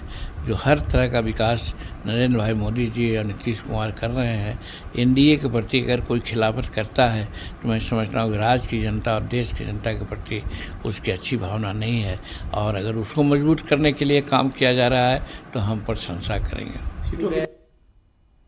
देखिए उन्होंने साफ साफ कह दिया। आखिरी वाक्य पर अगर ध्यान दीजिए तो जो मैं बोल रहा था उसकी पुष्टि हो रही है कि अगर एनडीए को मजबूत करने के लिए किया जा रहा है तो हम उसकी प्रशंसा करेंगे। इससे एनडीए कैसे मजबूत हो रहा है, लेकिन मैं समझ नहीं पा रहा। मैं वही मजबूत ऐसे हो रहा है सर, मैं बार बार इस बात को कह रहा हूं कि प्रशांत किशोर और ये चिराग पासवान, ये दोनों व्यक्ति उस स्पेस के लिए काम कर रहे हैं जो नीतीश कुमार से मतलब थोड़े खिन्न वोटर हैं, वो कहीं तेजस्वी की ओर ना चले जाएं, इसलिए एक बीच में एक वो बना दो। आज उसी अखबार में जिसमें आपके लेख छपते हैं, मैंने एक और लेख पढ़ा जिसमें यही तुलना की गई थी। क्या प्रशांत किशोर बिहार में उसी भूमिका में है जिसमें पिछले वर्ष चिराग पासवान थे? तो क्या वाकई में आपको ऐसा लग रहा है कि किसी सोची समझी रणनीति के तहत चिराग को पीके की काट के तौर पर इस चुनाव में उतारा गया है, उनसे ऐसे बयान दिलवाए जा रहे हैं? त्रिपाठी जी, दूसरे के पूरक के तौर पर देखा जा रहा है। देखिए थोड़ा सा ये कॉम्प्लेक्स हो गया मसला। आनंद जी जो कह रहे हैं वो कह रहे हैं कि जो विपक्ष वाला स्पेस है उसमें पीके और चिराग ये दोनों, अब पीके क्या है, पीके सहयोगी रहे नीतीश के, चिराग हमेशा चिर विरोधी रहे हैं, तो दोनों की एक तो ये भूमिका है। दूसरा, पीके को अब समझ में आ गया है कि वो जिस तरफ राजनीति में जा रहे हैं, अगर उनको स्थायी भाव में बिहार की राजनीति में टिके रहना है तो एक नया स्पेस क्रिएट करना पड़ेगा। जाहिर है जब वो स्पेस क्रिएट करने की बात होती है तो उसमें तेजस्वी को भी नुकसान होता है, नीतीश को भी नुकसान होता है। कमाल की बात यह है कि भले वो उनके नाम के आगे पांडे है, लेकिन अभी तक वो भारतीय जनता पार्टी के मतदाता समूह को बहुत नुकसान पहुंचाते हुए नहीं दिख रहे हैं, यानी उसको अपनी तरफ। यहां जरा मसला वो थोड़ा कठिन हो जाता है। जो चिराग कर रहे हैं वो पहली नजर में देखने में ये लगता है कि रणनीतिक निर्णय है, यानी भारतीय जनता पार्टी की सहमति है क्या नरेंद्र मोदी, अमित शाह, जो 2020 का चुनाव था जिसमें अभी रामेश्वर चौरसिया का जिक्र किया, ढेर सारे लोग, मतलब जितने प्रत्याशी मिले थे चिराग पासवान को उसमें 50% वो भारतीय जनता पार्टी के लोग थे। लेकिन क्या एक बार के बाद वही प्रयोग दोबारा चलता है? मेरा मानना है कभी नहीं चलता है। राजनीति में जो काम आप एक चुनाव में कर लेते हैं, अगर दोबारा वही करेंगे तो फिर वो काम नहीं करता है। ये चिराग को तय करना है, भारतीय जनता पार्टी को तय करना है कि बिहार का चुनाव अब सिर्फ 3 महीने बचा हुआ है, रणनीति के तौर पर उनको किस तरह से काम करना है। और अगर बहुत ज्यादा नीतीश कुमार की छवि खराब होती गई, जो कि चिराग लगातार कर रहे हैं, जब तेजस्वी करेंगे तो उसका दूसरा अर्थ होगा, लेकिन जब चिराग करेंगे तो उसका नुकसान भी हो सकता है, कई बार रिएक्शन भी होता है। तो क्या वो अफोर्ड करने की स्थिति में है? ये एक चिंता की बात एनडीए के गठजोड़ के लिए हो सकती है। सर आप कैसे देखते हैं चिराग पासवान का बार बार अपनी सरकार को घेरना? सर वो पढ़ रहा था, वैसे पढ़ता हूँ रहता हूँ, लेकिन अभी याद आया कि सुंदरकांड में एक दोहा है, जब हनुमान जी जो लंका को जलाकर और पेड़ पौधे तोड़ के और राक्षसों को मार के सीता के पास पहुँचते हैं, तो एक दोहा रामचरितमानस में तुलसीदास जी ने लिखा, सुन माता मैं जाऊँ बल तब कृपा बिन पाए, प्रभु संदेश सुनाए सी सुन कृपाल सुख पाए। कि मैंने काम कर दिया है प्रभु, अच्छा अब मैं राम को जाके, प्रभु को जाके ये संदेश दूंगा तो वो खुश होंगे। अब आप बार बार उनको हनुमान लिख रहे हैं। अरे हाँ, ये हम थोड़े लिख रहे हैं सर, वो तो खुद ही चिल्ला हनुमान है, वो खुद है ना। हाँ, तो हनुमान तो राम के लिए काम करता है ना। अच्छा ये बताइए आप इसको दूसरे तरीके से कि क्या ऐसी व्यवस्था है एनडीए में, या चिराग जी इतने बड़े नेता हैं कि यदि अमित शाह जी या प्रधानमंत्री जी उन्हें कहें तो उसके आगे बढ़ेंगे? मतलब इसका मतलब उनको रोका नहीं गया है। ठीक है। और एक बार हो गया, 2 बार, कई बार रोजाना हो रहा है ना, कई बार क्या आप गिनने वाले भी बात वैसी हो जाएगी, ट्रंप जैसी 25 बार बोल सर 2000 तो लेकिन आनंद जी जो बात कर रहे हैं आनंद जी की बात में दम है। ऐसा राजनीति में बहुत बार होता है कि आप ऐसे स्पेस करें, और प्रशांत जी को पता नहीं आप क्यों कंफ्यूज रहते हैं। मैं तो कहा कि कोई कंफ्यूजन नहीं है, वो भारतीय जनता पार्टी के लिए चुनाव लड़ रहे हैं, तो इसमें क्या कंफ्यूजन बार बार होता है। इसलिए चिराग जी और प्रशांत जी दोनों पूरक हैं एनडीए के, और आप देख लीजिएगा जब वो होगा कितना फायदा होता है, नुकसान होता है। अच्छा, हम लोग रोज बताते हैं व्यूअर्स को कि पिछले 2020 के विधानसभा चुनाव में महागठबंधन और एनडीए के बीच में कितने वोटों 12,768। आपको मालूम है चिराग पासवान की पार्टी को कितना वोट मिला था? 5.66%। कितना हो जाता है ये लाखों में हो जाएगा। लाखों में हो जाएगा लगभग। ग्रोक बता रहा है सर 25 लाख के ऊपर वोट मिला था। हाँ, तो वो हो ही जाएगा ना। 12,000 पे आ गए थे डिफरेंस में। चिराग पासवान ने इतने वोट काटे थे, सीट एक नहीं मिली थी। अगर ये सीट जीत जाते और उसके बाद एनडीए में जोड़ देते तो भी कुछ लोग कहते चलो भाई कोई बात नहीं, नुकसान करा वोट का जेडीयू का, जो लाया लड़का 2-4 सीट जो भी लाया दिया तो तुम्हें। अच्छा, इसमें भी सीट एक भी नहीं लाए। 25 लाख वोट एनडीए का ही ना लिया। तो वो देखिए एक फर्क देखिए ना, उस समय तो वो अलग थे, उनके साथ नहीं थे एनडीए के साथ। तो फिर रामचरितमानस का जिक्र करिए कि जब लंका जलती है तब तक विभीषण जो है रावण के साथ होते हैं। जिस दिन विभीषण चले जाते हैं राम के पास, उस दिन रावण का विध्वंस हो जाता है। मैं तो ऐसी कहानी में सुन रहा हूँ, अब ये मैं इतना ही पढ़ता हूँ। मतलब तो आपकी इस कथा में लंका कहाँ है? आप बिहार को लंका कह रहे हैं? नहीं, बिहार को लंका नहीं कह रहा, वो किसकी लंका लगा रहे हैं हनुमान। तो आप हनुमान जी किसको कह रहे हैं और हनुमान जी तो खुद ही कह रहे हैं। लालू जी, राबड़ी जी का एड्रेस क्या है वहां पर? एक अणे मार्ग क्या है? नहीं, एक अणे मार्ग मुख्यमंत्री आवास है उनका, कुछ सर्कुलर रोड पर। तो लंका सर्कुलर रोड पर है कि अणे मार्ग पर है? नहीं, वो हनुमान जो कह रहे हैं आपके हिसाब से। मेरे हिसाब से तो अने मार्ग पर ही होती है लंका। उससे भी महत्वपूर्ण ये है कि अशोक वाटिका कहाँ है? सर 2020 अशोक वाटिका तो दिल्ली में है। सर 2020 में भले ये कहा जाता है कि भैया नीतीश कुमार के चिराग पासवान ने लंका लगा दी थी, लेकिन फिर बीजेपी ने चिराग पासवान की भी लंका लगाई थी। पूरी पार्टी चली गई थी, उसके बाद घर से सामान फिकवा दिया सड़क पे, घर के बाहर खड़ा कर दिया था। बिहार पे तो उसका आप हम व्यूअर को थोड़ा कंफ्यूज कर दिया हमने। नहीं, लेकिन उसके बाद भी हनुमान जो है अयोध्या के महल में ही रहे। आप में से सबसे स्पष्ट बात विजय जी ने कही। इन्होंने कहा पीके भी बीजेपी के लिए काम कर रहे हैं, फायदा पहुंचाने के लिए। ये नहीं कहूंगा उनके लिए, आपने कहा उनको फायदा पहुंचाने के लिए। और चिराग पासवान भी जो कर रहे हैं उनके लिए, और ये है उनके लिए। नुकसान जेडीयू का होगा, लेकिन इसमें जेडीयू का ही नुकसान होगा। और किसके लिए कर रहे हैं? ठीक है सर, बिहार चुनाव इस बार नीतीश कुमार / जेडीयू के खाली किए हुए वोटों पर कब्जे की लड़ाई है। और नीतीश कुमार जी ने पार्टी का नुकसान कर दिया चिराग पासवान का, लेकिन हनुमान रहे तो अयोध्या महल में ही ना। चलिए, अच्छा ठीक, आगे बढ़ते हैं। यूपी की आपको खबर बताता हूं मैं। कल हमने आपको उत्तर प्रदेश की एक बड़ी अजीबोगरीब स्टोरी बताई थी कि वहां की एक मंत्री जो हैं वो अपने ही सरकार की पुलिस के खिलाफ धरने पर बैठ गई थी कि इन्होंने झूठा मुकदमा लिखा बीजेपी कार्यकर्ताओं के खिलाफ। ये उन्होंने आरोप लगाया। और अब योगी सरकार की इन्हीं मंत्री प्रतिभा शुक्ला ने ब्राह्मणों का अपमान करने का आरोप लगा दिया है। गुरुवार को मंत्री प्रतिभा शुक्ला ने पुलिस के 2 अधिकारियों पर एक्शन की मांग को लेकर कानपुर देहात के अकबरपुर थाना के बाहर धरना दिया था। धरना खत्म करके लखनऊ पहुंची मंत्री प्रतिभा शुक्ला ने अब कहा है कि उत्तर प्रदेश में ब्राह्मणों का सम्मान नहीं हो रहा। प्रतिभा शुक्ला बोली कि अधिकारी मनमानी करते हैं। प्रतिभा शुक्ला ने डिप्टी सीएम ब्रजेश पाठक पर भी महिलाओं और ब्राह्मणों की बात न सुनने का आरोप लगाया। जो वो क्षत्रिय समाज के लोग हैं, जो हम नहीं कहना चाहते हैं, वहाँ का जो ये है सांसद हमारा, वो हमेशा विरोध में रहता है। जो भी महिला यदि ब्राह्मण समाज की है तो उसके पीछे पड़ जाता है। कोई भी ब्राह्मण समाज का होता है तो उसके पीछे पड़ जाते हैं सांसद जी, और उसको किसी न किसी तरह अपमानित करने का काम करते हैं। हमारी विचारधारा और उनकी विचारधारा कतई नहीं मिलती। ये जरूरी नहीं है कि हम एक पार्टी में रहें और हमारी विचारधारा में सामने हो। अब विचारधारा बिल्कुल अंतर है। वो पैरेलल में चलने वाली 2 रेखाएं जो कभी नहीं मिल सकती। तो वोट तो ब्राह्मणों का लेते हैं, लेकिन सपोर्टिंग में कभी नहीं खड़े होते हैं। ब्रजेश पाठक जी, उनको टाइम ही नहीं है। ब्राह्मण नेता हैं हम लोगों के, लेकिन वो कभी भी बात नहीं ऐसे सुनते। उनको टाइम ही नहीं हुआ। हमें लगता है कि शायद वो महिलाओं को कोई महत्व ही नहीं देते हैं। देखिए, इस खबर से एक बात जो सबसे पहली नज़र में दिखती है वो ये है कि ये प्रतिभा जी जो हैं ये कितनी नाराज़ होंगी अपनी सरकार से, कि ये अपने सांसद के लिए कह रही हैं कि वो और हम विपरीत धारा में चलने वाले लोग हैं, हमारा मेल कभी नहीं हो सकता राजनीति में। कि वो अपने डिप्टी सीएम के लिए कह रही हैं कि उनके पास समय ही कहां है।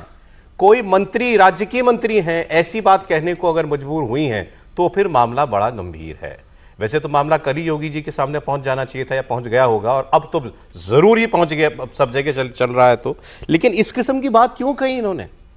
अच्छा, इन्होंने आगे जो बात अभी इसमें खुलकर नहीं कही, वो अखबारों में कुछ इंटरव्यू में देकर के कह दिए। इन्होंने कहा कि हमारे सांसद जो हैं वो राजपूत हैं, जो एसपी था वो राजपूत था, जो थानेदार था वो राजपूत था, इसलिए उनके ऊपर कोई कार्रवाई नहीं हो रही थी। और वो ब्राह्मण है, ये खुद ब्राह्मण है, ये खुद ब्राह्मण है। तो इसीलिए इन्होंने ब्राह्मण उप मुख्यमंत्री को फोन लगाया था। कल आपने देखा था ना वो वीडियो? हाँ हाँ, इन्होंने फोन लगाया था ब्रजेश पाठक को। इनके पति ने, जो इनके पति पूर्व सांसद हैं उन्होंने, और उन्होंने कहा था कि हमारे ऊपर अत्याचार हो रहा है, हम फांसी लगा लें क्या? आपको हमने इसीलिए वोट दिया, आप ब्राह्मण नेता हैं, यहाँ ब्राह्मणों की सुनवाई नहीं हो रही है। अब उत्तर प्रदेश की राजनीति को जरा सा भी समझने वाला आदमी ये जानता है कि ये तो वहाँ की राजनीति में एक ऐसी फॉल्ट लाइन है, ठाकुर राजपूत वर्सेस अदर्स या वर्सेस ब्राह्मण, जो कि सब पिछले कुछ वर्षों से तो लगातार चली आ रही है। लेकिन अब वो इस तरीके से सड़क पर निकल के आ जाएगा झगड़ा, ये तो फिर कुछ बड़ा ही हो रहा है। बोलिए त्रिपाठी जी, हर्षवर्धन ब्राह्मण त्रिपाठी जी।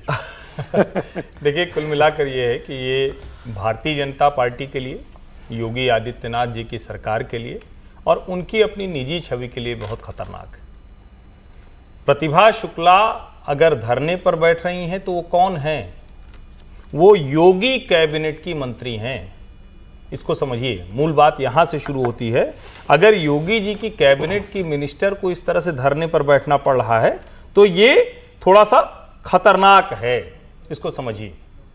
और आप कुछ भी कहें, अब लोग कौन किस पार्टी में थे, कौन कहां से आए, कैसे आए, भारतीय जनता पार्टी के भीतर जो एक द्वंद्व चलता है, और मैं बार बार एक बात कहता हूं कि बीजेपी का संकट, और जब विशेष करके जाति की चर्चा छेड़ने लगे तो ये तय मान लीजिए कि आयातित लोगों का उसमें प्रभाव ज्यादा हो जाता है। ये आयातित है? किसी नहीं रही है, पहले दूसरे दलों में रही है, लेकिन सब के बाद ये मुख्यमंत्री के नाते, प्रदेश के मुखिया होने के नाते योगी आदित्यनाथ की जिम्मेदारी थी कि वो इस मामले को सुलझाते, और किसी भी अपने मंत्री को तो कम से कम कहीं भी थाने में धरने पर नहीं बैठना चाहिए। देखिए, यूपी में लोग खुलकर कहते थे, ये नहीं हो सकता है कि आप लगातार ये कहते रहें कि कानून व्यवस्था बहुत अच्छी है, सब एकदम ठीक है, और अगर ये हुआ भी मान लीजिए तो पहली रिपोर्ट तो सीएम ऑफिस ही जाती है ना, फर्स्ट रिपोर्ट तो वहीं जाती है ना थाने से।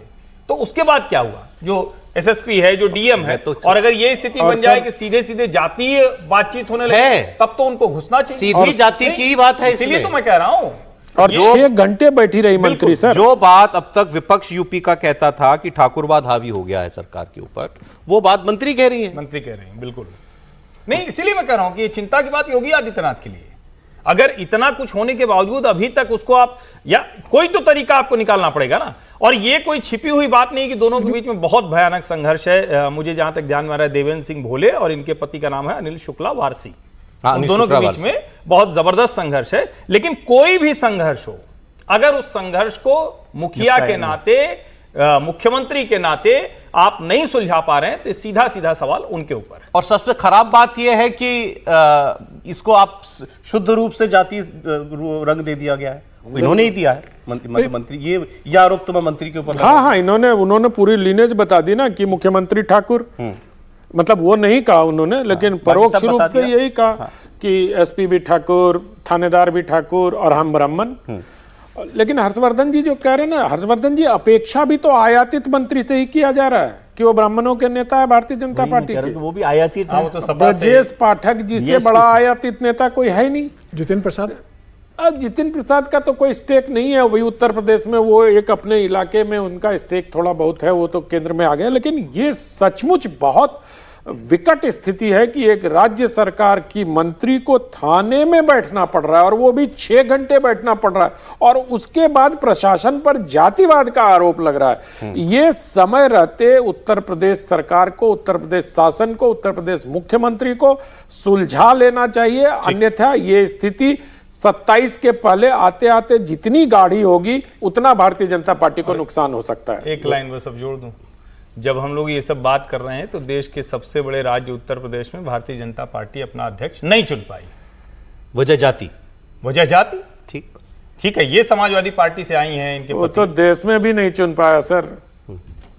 उत्तर राष्ट्रपति आ गया ना, तो अच्छा, ओके ओके, उपराष्ट्रपति के बाद होगा। झालावाड़ में हुआ ये हादसा, सरकारी स्कूल की बिल्डिंग की छत गिर गई, 7 बच्चों की मौत हुई, 28 बच्चे अस्पताल में हैं और उनमें से भी 9 की हालत गंभीर। अब सबके सामने सवाल ये कि ये सबके जानते बूझते कैसे हो गया, कौन जिम्मेदार है इसका, कौन इसकी जिम्मेदारी लेगा, क्या कोई जिम्मेदारी लेगा। घटना कल की है। पूरे उत्तर भारत की तरह राजस्थान में भी बरसात हो रही है। बारिश में बच्चे स्कूल पहुंच गए थे। बारिश की वजह से जो स्कूल की प्रार्थना होती है वो खुले मैदान की जगह क्लासरूम में करा दी गई। छत बिल्कुल जर्जर हो चुकी थी, पानी टपकता रहता था, बच्चे शिकायत भी करते थे। तभी अचानक पूरी की पूरी छत बच्चों के ऊपर आकर गिर गई, सारा स्लैब। 35 बच्चे मरने में दब गए। गांव के लोग किसी तरह दौड़े भागे पहुंचे, वहीं के बच्चे थे। किसी ने अपनी ही ट्रैक्टर से, जेसीबी मशीन से मलबा हटाया, तब जाके बच्चों को वहां से निकाला गया। आज उन 7 बच्चों का अंतिम संस्कार किया गया। इनके परिवार वाले जब सड़क पर प्रदर्शन कर रहे थे तो पुलिस ने इनके ऊपर डंडे चलाए, क्योंकि सड़क खाली कराई। उस वक्त प्रायोरिटी ये थी। लेकिन गांव वालों के गुस्से का आप अंदाजा लगा सकते हैं। लेकिन गांव वालों के, आप जरा सोचिए कितना बड़ा दिल होगा कि गांव वालों के सामने जब बड़े नेता पहुंचे वहां पर, या प्रशासन के बड़े लोग पहुंचे, तो उन्होंने मुआवजा वगैरह, हमारे यहाँ सरकार, हर सरकारी रिवायत यही होती है कि मुआवजे की घोषणा करी जाती है। तो उन्होंने कहा हमें कुछ नहीं चाहिए आपसे, बस इतना वादा कर दीजिए कि ऐसा आज के बाद कभी किसी स्कूल में नहीं होगा। हमारे बच्चे तो गए, लेकिन और किसी के बच्चे के ऊपर आंच भी नहीं आनी चाहिए। अच्छा, गाज किस पे गिरी? टीचरों पे। 5 टीचर सस्पेंड कर दिए गए और परिजनों को 10-10 लाख रुपए के मुआवजे का ऐलान कर दिया गया। साथ ही इनके परिवार के एक व्यक्ति को संविदा पर नौकरी देने की बात भी कही गई है। लेकिन इसमें जिस किस्म की लीपापोती दिखाई दे रही है उसकी तो कोई इंतहा ही नहीं है। मैं उसकी बात करूंगा, लेकिन क्योंकि ये कॉन्स्टिट्यूंसी जो है आप देख रहे हैं वसुंधरा राजे की है, पूर्व मुख्यमंत्री की, तो वो भी वहां पर पहुंची थी और कुछ और लोग भी थे। उनकी बात आप एक बार सुन लीजिए। दुखद घटना है और सब लोगों से, उनके परिवारजनों से हमारी बातचीत हुई है और सरकार की तरफ से 10-10 लाख रुपए की उनको आर्थिक सहायता देने की घोषणा की है और एक परिवार को एक संविदा की नौकरी देंगे और एक बहुत अच्छा सुंदर सा विद्यालय बनाएंगे। विद्यालय के जो कमरे होंगे वो उन बच्चों के नाम से होंगे जिनकी मृत्यु हो गई है। ये हमने तय किया है। झालावाड़ स्कूल के हादसे पर पूर्व मुख्यमंत्री वसुंधरा राजे ने दुख जताया। उन्होंने इस मामले में सिस्टम पर सवाल भी उठाए और लोगों से इस पर राजनीति ना करने की अपील की। अगर ये पहले चिन्हित हो जाते हैं तो मुझे लगता है कि किसी सुरक्षित भवन में शिफ्ट हो जाते, भले ही नई न बनते पर अपन सुरक्षित उनको कर लेते। मेरा खाली सब लोगों से इतना ही निवेदन है कि बाहर के लोग न आए, इसको पॉलिटिसाइज न करने की कोशिश करें और थोड़ी सी सेंसिटिविटी दिखाएं झालावाड़ के परिवार के साथ। और जो हम लोग अभी जो हम पे से स्कूल गिर जाए, स्कूल की छत गिर जाए तो सारे सरकारी स्कूलों का ऑडिट करा दो। पुल गिर जाए तो सारे पुलों का ऑडिट करा दो। फ्लाईओवर गिर जाए तो सारे फ्लाईओवर का ऑडिट करा दो। लेकिन उसके बाद भी ऐसे हादसे क्यों होते हैं? अब मैं आपको 2-3 घटनाएं बताता हूं इसी स्कूल को लेकर के। पहली बात तो जब इस बच्चों के लोग कहा गया कि आज प्रार्थना कमरे में होगी कि बाहर बारिश हो रही है, छत टपक रही थी और उसमें से कुछ वो कंक्रीट के डेले नीचे गिर रहे थे। बच्चे भागकर बाहर गए टीचर के पास कि मास्टर जी छत टपक रही है, इसमें से ऊपर से वो भी गिर रहा है, मिट्टी भी गिर रही है।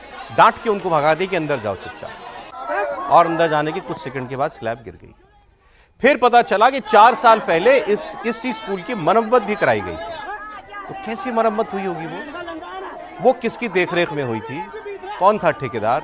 कैसी छत बनाई थी, कैसी मरम्मत की थी कि वो 4 साल में गिर गई। फिर इसके बाद ये भी पता चल रहा है कि जब ये बच्चे शिकायत अपने घर जाके भी करते होंगे कि हमारे स्कूल की हालत बड़ी ख़राब है, छत टपकती है, तो गांव वाले स्कूल आए और उन्होंने कहा कि इसकी शिकायत आप आगे कीजिए प्रशासन से, ये स्कूल ठीक कराइए। तो उन्होंने कहा कि हर बच्चे के परिवार वाले जो है तुम 200-200 रुपया इकट्ठा कर लो मिल करके, और उस पैसे से हम ठीक करा देंगे। ये सब कुछ चल रहा था। और किसी बिल्डिंग की कंडीशन कैसी है, रोज उसी स्कूल में ये तो बच्चे थे, उस स्कूल में जाने वाले प्रिंसिपल को, टीचर को नहीं पता था कि ये इस हालत में पहुंच चुकी है इमारत। और उसके बाद फिर हम मुआवजे की और नौकरी की घोषणा कर देते हैं। सरोज, ये घटना तो होती रहेंगी, क्योंकि किसी भी नेता का बच्चा सरकारी स्कूल में नहीं पढ़ता, वो सारे बड़े स्कूल्स में पढ़ते हैं। किसी नेता का बच्चा सरकारी स्कूल में पढ़ता नहीं है। और अभी एक मैं रिपोर्ट देख रहा था कि शिक्षा विभाग ने एक रिपोर्ट सबमिट की थी कि राजस्थान के अंदर 2256 स्कूलों, सरकारी स्कूलों की हालत बहुत जर्जर है, जिसमें से 40% किसी भी समय स्कूल गिर सकते हैं, लेकिन सरकार के पास उसको ठीक करवाने का बजट नहीं है। और जब कलेक्टर से भी पूछा गया कि झालावाड़ के कलेक्टर राठौर से कि भाई ये स्कूल के जर्जर की, तो बोले मैंने तो पहले ही कहा था कि जो जर्जर है वो स्कूल बंद कर दो। हाँ, मतलब कलेक्टर ये कह रहा है कि भाई बच्चे पढ़ेंगे नहीं, आप स्कूल बंद कर दो। अब हिंदुस्तान में तो स्कूल बंद करने की एक कंपटीशन राज्य सरकारों में चल रही है कि कौन राज्य सरकार कितने ज्यादा सरकारी स्कूलों को बंद करने जा रहा है। ये तो प्रदेश देश के अंदर चल रहा है। अगर कलेक्टर ये कह दे कि स्कूल की जर्जर हालत है तो उसे आप बंद कर दो। मदन दिलावर अगर ये कह दे कि भाई 2 लाख रुपए हमने दे दिए ना, और जब 5 विधायकों ने पिछले 4 साल के अंदर पूछा कि जो सरकारी स्कूल की जो जर्जर हालत होगी उसके लिए प्रशासन क्या कर रहा है, कितना बजट अलॉट किया गया है, शिक्षा विभाग क्या कर रहा है, तो उस पर मंत्री जवाब नहीं दे रहे लोकसभा विधानसभा के अंदर। ये हालत है राजस्थान के अंदर। और झालावाड़ तो वसुंधरा का संसदीय क्षेत्र रहा है, डीएम कैसे कह सकता रही है, उनका बेटा वहां से सांसद है। डीएम ये कैसे कह सकता है कि मैंने आदेश दिया था जो स्कूल जर्जर है वो बंद कर दो या मत पढ़ाओ? यह आदेश क्यों नहीं दिया था कि जो स्कूल जर्जर हो गए उनकी हम मरम्मत कराएंगे तुरंत? नहीं, इसलिए आदेश दिया ना सर कि किसी नेता का बच्चा नहीं पढ़ता, स्कूल बंद हो गया, गरीब के लोग, मजदूर के लोग पढ़ रहे, क्या चिंता है वो पढ़े ना पढ़े। सर गुस्सा जितना लोगों में हो रहा है उससे ज़्यादा तकलीफ की बात है। आप इस तकलीफ को समझिए ना। और आज आपने लिखा कि 10-10 लाख रुपए वो दे दिया है, मुआवजा दे दिया है। 70 लाख रुपए दिए 7 बच्चों के। 70 लाख रुपए तो ये पूरी बिल्डिंग नहीं बन जाती है अगर सरकार और वो कलेक्टर साहब करवाते। मसला क्या कि एक तो ये एक्सरसाइज हो ही रही है कि सरकारों को कोई ध्यान ही नहीं। ये अच्छा लगता है कि आप कर दे। वसुंधरा जी बोल रहे हैं कि राजनीति नहीं करनी चाहिए। क्यों नहीं करनी चाहिए? क्योंकि इलाका ही उनका है। 30 साल से वो उसकी नुमाइंदगी कर रही है, 30 साल से, समझे। और 5 बार उनके बेटे दुष्यंत सिंह वहाँ से सांसद हैं। तो राजनीति किस बात की नहीं करनी चाहिए? करनी चाहिए। अब तो इस सरकार को भी काफी टाइम हो गया कि सरकार को भी बहुत लंबा समय हो गया। लेकिन और वो टीचर्स को जिनको सस्पेंड किया हो, मैं आपको बताऊं, टीचर्स तो रोज कहते होंगे प्रिंसिपल को जाके कि सर ये बारिश हो रही है, वो भी उन पर भी तो गिर रहा है पानी। वो कहते होंगे प्रिंसिपल जो है वो उसकी सुनता नहीं है कोई। सरकारी स्कूलों की हालत ये है, जिनको सस्पेंड किया उनकी तो कोई सुनता ही नहीं होगा ना। ठीक बात कह रहे हैं। उसमें कोई उनका क्या दोष है? मसला ये कि हम लोग उसको नॉन सीरियसली लेते हैं कि ठीक है क्या हो रहा है। मदन दिलावर साहब भी हैं, शिक्षा मंत्री हैं, और वो लंबे समय से विधायक हैं, कोई पहली बार मंत्री विधायक नहीं बने। वो 25 साल से वहाँ पर राजस्थान में देख रहे हैं। और झालावाड़ पूरा का पूरा क्षेत्र वसुंधरा जी का, मतलब वो मैं समझता हूँ यदि कोई पत्थर कोई पहचानना तो वसुंधरा जी पहचान सकती हैं। वो इतने लंबे समय से वहाँ की नुमाइंदगी कर रही हैं। और मैं मसला ये नहीं कि बीजेपी की सरकार है, कांग्रेस की सरकार है, कौन नहीं है, लेकिन हम, क्योंकि वो जैसे समीर जी कह रहे हैं कि कोई का नेता का बच्चा तो पढ़ता नहीं है यहाँ पे। और ये भी सच है कि आजकल पूरे देश भर में सरकारी स्कूलों को बंद करने की मुहिम जैसी चल रही है। ये कलेक्टर भी कह दे क्योंकि सरकारी स्कूल बंद कर दीजिए, प्राइवेट स्कूल आप ही के चल रहे हैं। ठीक है, तो गरीब आदमी की क्या चिंता करनी? तो गुस्सा होना, दुख होना तक। और फिर आप कह रहे पुलिस वालों ने पिटाई की है उनकी, क्योंकि वो टायर चला के सड़क जाम कर दी थी। जिनके बच्चे मरे तो गांव वालों ने सड़क बंद कर दी, तो फिर वहाँ पुलिस गई, पुलिस ने सड़क। मेरे को बहुत तकलीफ हो रही है क्योंकि मैं राजस्थान से जुड़ा हुआ भी हूँ। झालावाड़ भी मैं बहुत बार गया हूँ, झालरापाटन भी बहुत बार गया हूँ। और क्या बता सकते हैं, बाकी ये खबर तो सर स्कूलों पर सरकारों का ध्यान है ही नहीं। वही बात। जो सरकार दिल्ली में दावा करती थी कि स्कूलों पर बहुत शिक्षा उन्नत हो गई और विश्व स्तरीय हो गई। टीकरी कला के एक स्कूल की पड़ताल करवाई हम लोगों ने, उसमें ये निकल के आया कि 20 क्लासरूम है और 1800 छात्राएं हैं और 3 बाथरूम है और पानी भरा हुआ है स्कूल में। ये राजधानी दिल्ली की हालत है। मैं तो अभी खबर एक ये देख रहा था, किसी ने सोशल मीडिया पर पोस्ट किया हुआ था किसी पत्रकार ने कि राजस्थान में एक और स्कूल की छत गिर गई है, वो तो शुक्र है कि वो बरामदे की छत थी, तो वहां कोई बच्चा उस वक्त नहीं था। 40% शिक्षा विभाग कह रहा है कि 40% जर्जर हालत में कभी भी गिर सकते हैं। और इसमें प्रेयर का मसला थोड़ी है, बारिश वो तो वहां बैठे भी थे ना, क्लास में तो बैठते ही वो, हाँ उसके बाद शायद क्लास में तो बैठते ही ना, क्लासरूम में। कमाल की बात यह है कि मंत्री मदन दिलावर ने कहा कि हम इसकी जिम्मेदारी लेते हैं। उन्होंने कहा कि अब सबकी मरम्मत कराई जाएगी। कितनी रकम? कुल रकम चाहिए 200 करोड़ रुपया। इतने बड़े राज्य के बजट में 200 करोड़ रुपया अगर कोई सरकार नहीं खर्च कर सकती है तो ऐसी सरकार को एक दिन भी रहने का अधिकार नहीं। शिक्षा मंत्री आज कह रहे हैं कि हम इसकी जिम्मेदारी ले रहे हैं, इसके पहले वो क्या कर रहे थे? और जो ये वसुंधरा जी कह रही हैं, जो विजय जी ने कहा, उससे मतलब एक तरह से कहें कि वो सबसे बड़ी बात कह दी कि वसुंधरा जी तो उन नेताओं में है ना जो पत्थर पत्थर पहचानती हैं, उनकी कॉन्स्टिट्यूंसी है, उनके बेटे की कॉन्स्टिट्यूंसी है। नहीं पता है कि उनके यहाँ क्या सरकारी स्कूल का हाल है, और नहीं पता है तो ये भी विचित्र है। इतने समय तक वो मुख्यमंत्री रही और अभी भजनलाल शर्मा की सरकार है, अभी वो कह रहे हैं कि अब हम ऑडिट कराएंगे। और कमाल की बात ये कि 14 जुलाई को ऑर्डर भी निकला है। 14 जुलाई को ऑर्डर निकला है कि जो जर्जर भवन है उसको आप चेक कराइए। लेकिन चूंकि एक रस्म अदायगी है, प्रतिवर्ष ऑर्डर निकलना है, उसके बाद कुछ हो गया तो ठीक है, नहीं तो मौसम पार हो गया तो पार हो गया। बिल्कुल वही बात। और जो पैसा मिला वो मिल बांट के खाना है, पैसा जो मिला वो मिल बांट के खाना है। एक लाइन कहना जरूरी है, ये बहुत अच्छा नहीं है कि विद्यालय तो कई हैं छोटे छोटे, एक में भी शिक्षक नहीं। बेहतर हो कि जो इलाके में विद्यालय सरकारी हो वो अच्छे हों, बच्चे वहां पढ़ सके, छत गिरने का डर ना हो। आगे बढ़ते हैं। महाराज साहब को मैं एक खबर देता हूं, हालांकि ऐसी खबर के बाद कोई पॉलिटिक्स की खबर करते हुए भी अच्छा नहीं लग रहा, लेकिन महाराष्ट्र में चले भाषा पर तो विवाद जारी रखेंगे। महाराष्ट्र की सरकार में सब कुछ ठीक नहीं है और एकनाथ शिंदे गुट के जो मंत्री हैं संजय सिरसाट, और ये थोड़े ताकतवर मंत्री हैं, इनकी जो राज्य मंत्री हैं उनके साथ इनकी कुछ अनबन है। राज्य मंत्री हैं माधुरी मिसाल, तो इन्होंने संजय सिरसाट जी ने उनको एक चिट्ठी लिखी। प्रॉब्लम इनको इस बात से हुई कि इनकी गैर मौजूदगी में उन्होंने बैठक ली अधिकारियों की, तो इन्होंने मंत्री को चिट्ठी में लिखा कि ये राज्य मंत्री और मंत्री के बीच कामकाज का बंटवारा सरकार में हो चुका है, आप मेरे अधिकार क्षेत्र में आकर बैठकें क्यों ले रही हैं और आप आदेश भी जारी कर रही हैं, और अगर आपको बैठक लेनी ही है तो आप मेरी उससे पहले आप मेरी अनुमति लें, और वरना हर बैठक मेरी अध्यक्षता में ही होगी। तो इनको जो राज्य मंत्री उन्होंने, वो बीजेपी की हैं, ये मंत्री कैबिनेट मंत्री शिवसेना के हैं, वो राज्य मंत्री बीजेपी की है। उन्होंने इनको जवाब दिया कि राज्य मंत्री होने के नाते समीक्षा बैठक लेने का अधिकार मुझे है और इन बैठकों के लिए मुझे आपकी अनुमति लेने की भी जरूरत नहीं है। फिर उन्होंने ये भी कहा कि मुख्यमंत्री जो है कामकाज का बंटवारा कर चुके हैं और अब मैंने राज्य मंत्री के नाते मुख्यमंत्री कार्यालय से इस बात का अभिप्राय मांगा है कि मैं ऐसी बैठकें ले सकती हूं या नहीं ले सकती हूं। मामला उन्होंने देवेंद्र फडणवीस जी के कोर्ट में डाल दिया है। ये जानबूझकर जो है कुछ शिवसेना वालों के साथ बीजेपी कर रही है या ये इंडिविजुअल मामला है?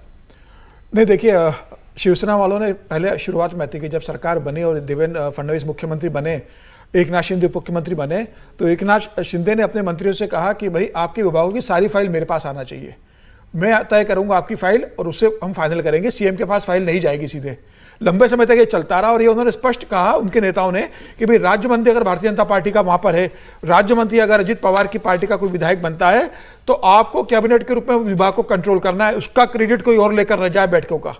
आने वाले समय में हमें अपने काम की देखना, हमें अजित पवार और देवेंद्र फडणवीस के विधायकों की चिंता नहीं करना है कि राज्य मंत्री के रूप में उन्होंने क्या काम किया। क्रेडिट हमें मिलना चाहिए, क्रेडिट हमें मिलना चाहिए। और जिस तरीके से विभागों का आवंटन हुआ है, जिस तरीके से फंड अलॉटमेंट हो रहा है, उसमें यह कहा जा रहा है कि भाई अजित पवार के पास वित्त मंत्रालय, तो अजित पवार ने अपने पार्टी और बीजेपी के विधायकों को ज्यादा फंड दे दिया, एकनाथ शिंदे के विधायकों को फंड कम दिया, उनका फंड रोका, इसकी शिकायत हुई, फिर फंड अलॉट हुआ। तो ये बेसिकली अभी तो सीधे शायद जो विभाग एकनाथ अर्बन डेवलपमेंट मिनिस्ट्री का जो विभाग उनका कुछ अर्बन डेवलपमेंट कुछ fund basically Eknath Shinde urban development का जो इंचार्ज है वो खुद ही विभाग तय कर रहे थे खर्च के लिए।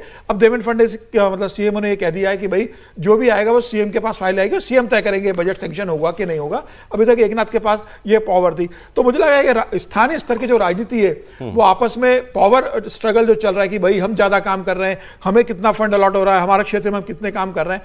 और समस्या ये कि कई जगह तो ऐसी स्थिति है कि कैबिनेट मंत्री जिस क्षेत्र से आता है वही दूसरा पार्टी का जो राज्य मंत्री उसी क्षेत्र से आता है, तो दोनों अपने अपने क्षेत्र में दावेदारी करते हैं कि भाई मैं ज्यादा काम कर रहा हूं। तो मंत्री को लगता है कि भाई राज्य मंत्री, आपने बताया लड़ाई क्रेडिट की है और बीजेपी ने कहा कि भाई अब ये इसमें जो है बहुत गठबंधन के धर्म के चक्कर में नहीं पड़ना नहीं है। और पूरा कंट्रोल आप देवेंद्र फडणवीस ने अपने पास इसका रख लिया है। ऑलराइट, अब आगे बढ़ते हैं। इंटरेस्टिंग खबर ये, कांग्रेस के सांसद शशि थरूर जो केरल से सांसद हैं, अपने बयानों की वजह से पार्टी को हमेशा उन्होंने परेशान किया, आजकल ज्यादा कर रहे हैं। उन्होंने एक आम पार्टी रखी थी, मैंगो पार्टी। तो इस मैंगो पार्टी के अंदर बहुत सारे लोग उन्होंने बुलाया, उसमें पत्रकार भी थे, सारे नेता भी थे, सांसद थे अलग अलग पार्टियों के। तो चर्चा ऐसी जगहों पर यही होती है। ये आज किसी अखबार की क्या पेज 3 कहते हैं सर, पेज 3 में छपा भी होगा, तो उसमें फोटो छपती हैं। तो फोटो ज़्यादा, वैसे तो फोटोजेनिक लोगों की ज़्यादा फोटो छपती है, लेकिन फिर ये भी होता है कि बड़ा नेता आए तो उसकी भी छापो।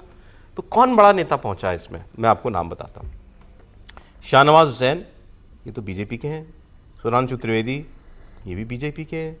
शशांक मणि त्रिपाठी सांसद, ये देवरिया बीजेपी भी बीजेपी के हैं। क्या हो रहा है?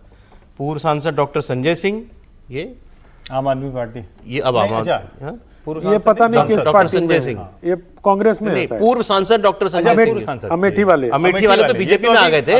नहीं, लेकिन छोड़ गए थे जब। अभी कहाँ है नहीं पता है। अच्छा चलिए, ठीक जाते रहते हैं। ठीक है। केंद्रीय मंत्री अनुप्रिया पटेल, ये तो खैर एनडीए। आरपीएन भी दिख रहे हैं। शिवसेना सांसद प्रियंका चतुर्वेदी। मैंने अभी तक जितने नाम लिया, आपको कोई कांग्रेस का नाम सुनाई दिया? कांग्रेस पार्टी से इसमें शशि थरूर है ना, जो अखबार में छपा उसमें कोई कांग्रेस का नेता नहीं था। महुआ मोइत्रा आई थी, उनके साथ उनके जो अब हस्बैंड हैं और पूर्व सांसद पिनाकी मिश्रा जो बीजेडी से हैं, वो थे। कांग्रेस से एक केरल का एक सांसद गए थे और उनसे पूछा गया तो उन्होंने कहा भाई पूरे केरल का मैं प्रतिनिधित्व कर रहा हूं, तो मैं अकेला आ रहा हूं। अरे ये भी दिख रहे हैं ओवैसी साहब साहब नहीं, तो कांग्रेसी, अब समीर जी ने बताया इतनी बड़ी पार्टी में एक कांग्रेस का नेता गया था, और वो भी व्यक्तिगत संबंध है, वो भी व्यक्तिगत संबंध है शशि थरूर के साथ, उसके अच्छे है। तो उसने कहा भाई मैंने कांग्रेस का प्रतिनिधित्व किया है, बाकी जो नहीं है वो उनसे आप पूछो क्यों नहीं आए। तो क्या आनंद जी, क्या है फिर शशि थरूर जी का मतलब कुछ आगे? ये तो कल बहुत दिलचस्प होगा सर, जब पार्लियामेंट पर ऑपरेशन सिंदूर पर बहस होगा। कल या सोमवार से, मंगलवार से होगा, सोमवार या मंगलवार से। तो सोमवार को लोकसभा में है शायद, सोमवार को लोकसभा में राजनाथ सिंह इनिशिएट करेंगे। उसके बाद देखना होगा कि कांग्रेस पार्टी की तरफ से बोलते हैं शशि थरूर की भारतीय जनता पार्टी की तरफ से बोलते नहीं बोले। अगर बोलने का मौका मिलेगा तो कांग्रेस की पार्टी खाते में जाएगा। लेकिन सत्तारूढ़ पार्टी भी अपना समय दे सकती है कि मैं शशि थरूर को अलॉट कर रहा हूँ 25 मिनट। वो इसलिए भी दे सकते हैं कि वो डेलीगेशन में गए थे, वो डेलीगेशन में गए थे, उनका तो दावा बनता है। आपको लगता है शशि थरूर को कांग्रेस मौका देगी बोलने का? मुझे तो नहीं लगता, बिल्कुल नहीं देगी। कांग्रेस पार्टी शशि थरूर को किसी भी प्रकार का कोई मौका अब देने वाली नहीं है। ठीक है, शशि थरूर का कांग्रेस में जितना होना था वो हो लिया। अब उनका जो भी भविष्य है वो किसी अन्य पार्टी, तो ये कांग्रेस के लिए वो क्या कहते हैं, पर्सन नॉन ग्रेटा, हाँ, वो बन चुके हैं। बिल्कुल। ठीक है, तो बीजेपी में कुछ सहज सुबुगाड़ सर आपको लगता है इनके जाने की? नहीं, आप शशि थरूर को क्यों नहीं मान रहे कि कांग्रेस के सांसद है? उन्होंने ही तो पार्टी दी है, तो कांग्रेस से तो वो रिप्रेजेंट कर ही रहे थे ना। अच्छा ठीक है, अब वो कब जाएंगे? नहीं, वैसे कांग्रेस इंतजार कर दिख रहे हैं। अमरोहा वाले जो पूर्व सांसद राशिद अलवी साहब और वो लोग हैं, वो ठीक है, लेकिन अब तो पार्टी इंतजार कर रही है। राशिद अलवी तो अब खुद को कांग्रेस नहीं मानते होंगे, खुद को नहीं पता कि कांग्रेस में है कि नहीं है। तो ये शशि, ये दिलचस्प आपने ठीक कहा। ये मंडे को मैंगो पार्टी का, मंडे को जब आप कहानी कुर्सी की कर रहे होंगे तब आप लोगों को बहुत आनंद आएगा। नहीं, मैंगो पार्टी का टेस्ट मत खराब कीजिए ना, अच्छे आम है, अच्छी पार्टी है। नहीं तो चलिए फिर यही बात कर लेते हैं कि जो अंगूर भी तो खट्टे होते हैं। सोमवार को जो चर्चा शुरू होगी उसमें अभी जो बातें आई सामने कि राजनाथ जी जवाब देंगे, शुरू करेंगे। विदेश मंत्री भी उसमें बोलेंगे। ये लोग मेरे ख्याल से दोनों सदनों में बोलेंगे, रक्षा मंत्री और विदेश मंत्री, ये दोनों सदनों में बोलेंगे। और प्राइम मिनिस्टर बीच में इंटरवीन कर सकते हैं। इंटरवीन तो प्राइम मिनिस्टर कभी भी कर सकते हैं। अमित शाह भी बोलने वाले नहीं तो ये हो सकता है। ये नहीं साफ कहा गया है कि prime minister will prime minister conclude करेंगे सर, ये कहा नहीं गया, किसी एक सदन में बोलने वाले, खबर नहीं आई है। ये केवल इतना है प्राइम मिनिस्टर में इंटरवीन। आमतौर पर परंपरा ये रही है कि ऐसी जो कर रहे होते फिर तो वो झगड़ा ही नहीं होता इतने दिन। नहीं, बीजेपी ने इंटरवीन करेंगे। एक हाउस में मेरे ख्याल से अमित शाह जी जवाब देंगे, एक में राजनाथ जी देंगे। बीजेपी ने यह भी कह दिया है कि हमारी तरफ से कौन बोलेगा ये तय कांग्रेस पार्टी नहीं करेगी, विपक्ष ये तय नहीं करेगा कौन बोलेगा हमारे यहाँ से। वो तो कांग्रेस के लोगों का भी तय कर रहे हैं बीजेपी कि कौन कौन बोलेगा। शशि थरूर को समय जरूर मिलेगा सर। वैसे तो प्राइम मिनिस्टर को बोलना चाहिए। नहीं, मुझे लगता है कि बोलेंगे, हालांकि अभी ये आधिकारिक खबर नहीं है, लेकिन वो बोलेंगे अवश्य। और दोनों सदनों में रक्षा मंत्री, विदेश मंत्री दोनों बोले, ऐसा नहीं होने वाला है। हो सकता है वो तय करेंगे किससे कहां इनिशिएट कराना है, किससे कहां जवाब दिलाना है। प्रधानमंत्री नरेंद्र मोदी बोलेंगे ऐसा पॉलिटिकल सेंस कहता है, बाकी तो पार्टी तय करेगी। और दोनों सदनों में बोलेंगे और 1.5 घंटे बोलेंगे बट सर, भी क्या क्योंकि सर, उनको जवाब तो डिटेल में देना है प्रधानमंत्री को, क्योंकि सारे चर्चाओं के केंद्र में प्रधानमंत्री रहे हैं। तो कांग्रेस सुनेगी, राहुल गांधी सुनेंगे बैठ के? अब वो तो कई बार बहिष्कार कर देते हैं। वो मणिपुर पर भी कह रहे थे सदन में बैठ के सुनेंगे क्या? नहीं, वही पूछ रहा हूं। सुनेंगे तो जरूर, सुनेंगे तो जरूर, सुनना तो पड़ेगा। नहीं, आखिरी कई मौकों पर तो प्रधानमंत्री के भाषण में वॉकआउट कर गया मणिपुर इसका सबसे बड़ा उदाहरण है कि मणिपुर। चलिए सर, आखिरी 2 मिनट में एक अच्छी खबर दे देता हूं आप लोगों को, और ये वाकई बड़ी अच्छी खबर है। हमारे इस वक्त के जो चीफ जस्टिस ऑफ इंडिया हैं 52वें CJI BR गवई साहब, वो 4 महीने के बाद 23 नवंबर 2025 को रिटायर होंगे। लेकिन उन्होंने उससे पहले एक बड़ा स्टेटमेंट दिया है और इससे एक अच्छी स्वस्थ बहस शुरू हुई है। उन्होंने ये कहा है कि मैं रिटायरमेंट के बाद कोई सरकारी पद नहीं लूंगा। क्या किसी चीफ जस्टिस को रिटायर होने के बाद कहीं का गवर्नर, किसी आयोग का चेयरमैन या किसी राज्यसभा का सांसद, क्या कोई ऐसा पद लेना चाहिए? लिए गए हैं, अभी भी ऐसे लोग हैं, लेकिन उन्होंने खुलकर कहा कि मैं ऐसा काम नहीं करूंगा। कारण मी ठरवलं आहे की रिटायरमेंटच्या नंतर मी कुठलंही शासकीय पद स्वीकारणार नाही आहे, कुठलेही पोस्ट रिटायरमेंट। त्यामुळे एक थोडा वेळ जास्त मिळेल अमरावतीला, धारापूरला, नागपूरला आपल्या सर्वांसोबत थोडा जास्तीत जास्त वेळ घालवता येईल तो मी प्रयत्न करेल। आणि अब हम नाम देख लीजिए, पूर्व चीफ जस्टिस रंजन गोगोई राज्यसभा के सांसद बन गए, बीजेपी की सरकार ने बनाया। इससे पहले कांग्रेस ने पूर्व चीफ जस्टिस ऑफ इंडिया जो थे रंगनाथ मिश्रा, आगे बढ़ाएगा, पूर्व चीफ जस्टिस रंगनाथ मिश्रा जी को जो है वो राज्यसभा भेजा था। और ये सवाल फिर ये लगातार जो है उठते रहे। सर एक और चीफ जस्टिस को केरल का राज्यपाल बनाया गया था, सदाशिवम को। सदाशिवम को नहीं, मुझे तो याद आ रहा है कि शायद मैं चीफ जस्टिस ऑफ गलत इंडिया बयानी करना नहीं चाहता, बहुत महंगा पड़ जाएगा नहीं तो, लेकिन वो एक मुस्लिम चीफ जस्टिस नहीं, जज थे, बहुत पुराने जज थे, उनको पुरानी बात हो गई। वो तो राज्यसभा के मेंबर थे, फिर हाई कोर्ट का बनाया गया, फिर सुप्रीम कोर्ट का बनाया गया, और फिर राज्यसभा के बड़ा अच्छा उदाहरण वो पेश कर रहे हैं। बिल्कुल, गवई साहब ने जब जिस दिन ज्वाइन मतलब पदभार ग्रहण किया था, उस दिन भी ये बात उन्होंने कही थी कि मैं कोई पद नहीं ग्रहण करूंगा। और ये बहस लगातार होती रही है कि जो CJI होते हैं या जजेज हैं, उनको पोस्ट रिटायरमेंट कम से कम सरकारी पोस्ट नहीं लेनी चाहिए, या MP वगैरह। एक तो प्रोटोकॉल के हिसाब से भी MP जो है वो उनके नीचे आते हैं। भारत के प्रोटोकॉल नंबर ऑर्डर को देखें तो उसमें ये भी बात उन्होंने जिक्र किया था पहले, आज नहीं किया। लेकिन एक बात मुझे याद आती है कि अरुण जेटली जी ने एक बार इस बहस पर काफ़ी पार्लियामेंट में बोला। वो लॉ मिनिस्टर थे, तो उन्होंने कहा कि रिटायरमेंट के बाद सरकार का पद लेना ये तय करता है कि आपने फैसलों में क्या किया है। कम से कम कहने का मौका तो मिलता है। और उसमें एक और बात कही थी जो हमेशा होती है कि कम से कम कूलिंग ऑफ पीरियड लिया जाए, बस कि भाई 3 साल का कूलिंग ऑफ पीरियड है, कि तुरंत बाद में जो है आप बन जाते हैं। CJI थे, रिटायर हुए और अगले दिन राज्यसभा में नॉमिनेट हो जाते हैं जी, या कोई भी हो, मतलब किसी एक की बात नहीं है। तो वो कूलिंग ऑफ पीरियड और फैसलों पर क्या आपका असर पड़ा, पोस्ट रिटायरमेंट पोस्ट जो है इसको डिसाइड। बात तो ये भी है ना कि इतने बड़े आप लीगल ल्यूमिनरी हैं, आप तो जस्टिस हैं ना, क्या आपको इतना भरोसा नहीं है कि उस पद से उतरने के बाद आप देश समाज में कोई बदलाव का हिस्सा बन सकते हैं? नहीं बन सकते हैं। इसका मतलब आप कुर्सी पे बैठे हुए जो कह रहे थे दूसरों को आदेश देने तक था, तो अमल में नहीं आ सकता था। और देखिए ये कह के गए हैं गवई साहब, ये बहुत सुंदर बात है, लेकिन बहुत लोग, जस्टिस चेला मिश्र वो चीफ जस्टिस नहीं थे, सेकंड मोस्ट से चले गए केरल अपने गांव, कभी आते हैं यहाँ, ऐसे कई लोग हैं। एनवी रमन्ना अभी ज्यादातर लोग वही करते हैं, कुछ लोग जो पॉलिटिकली कॉन्शियस रहते हैं। क्योंकि बात खासकर चीफ जस्टिस ऑफ इंडिया की है। हाँ, मेरा मानना नहीं लेना चाहिए, ये बड़ा कोई पद नहीं लेना। बहुत धन्यवाद, आज समय इतना ही था। आनंद जी, समीर जी, विजय जी, हर्षवर्धन जी, बहुत धन्यवाद आपका।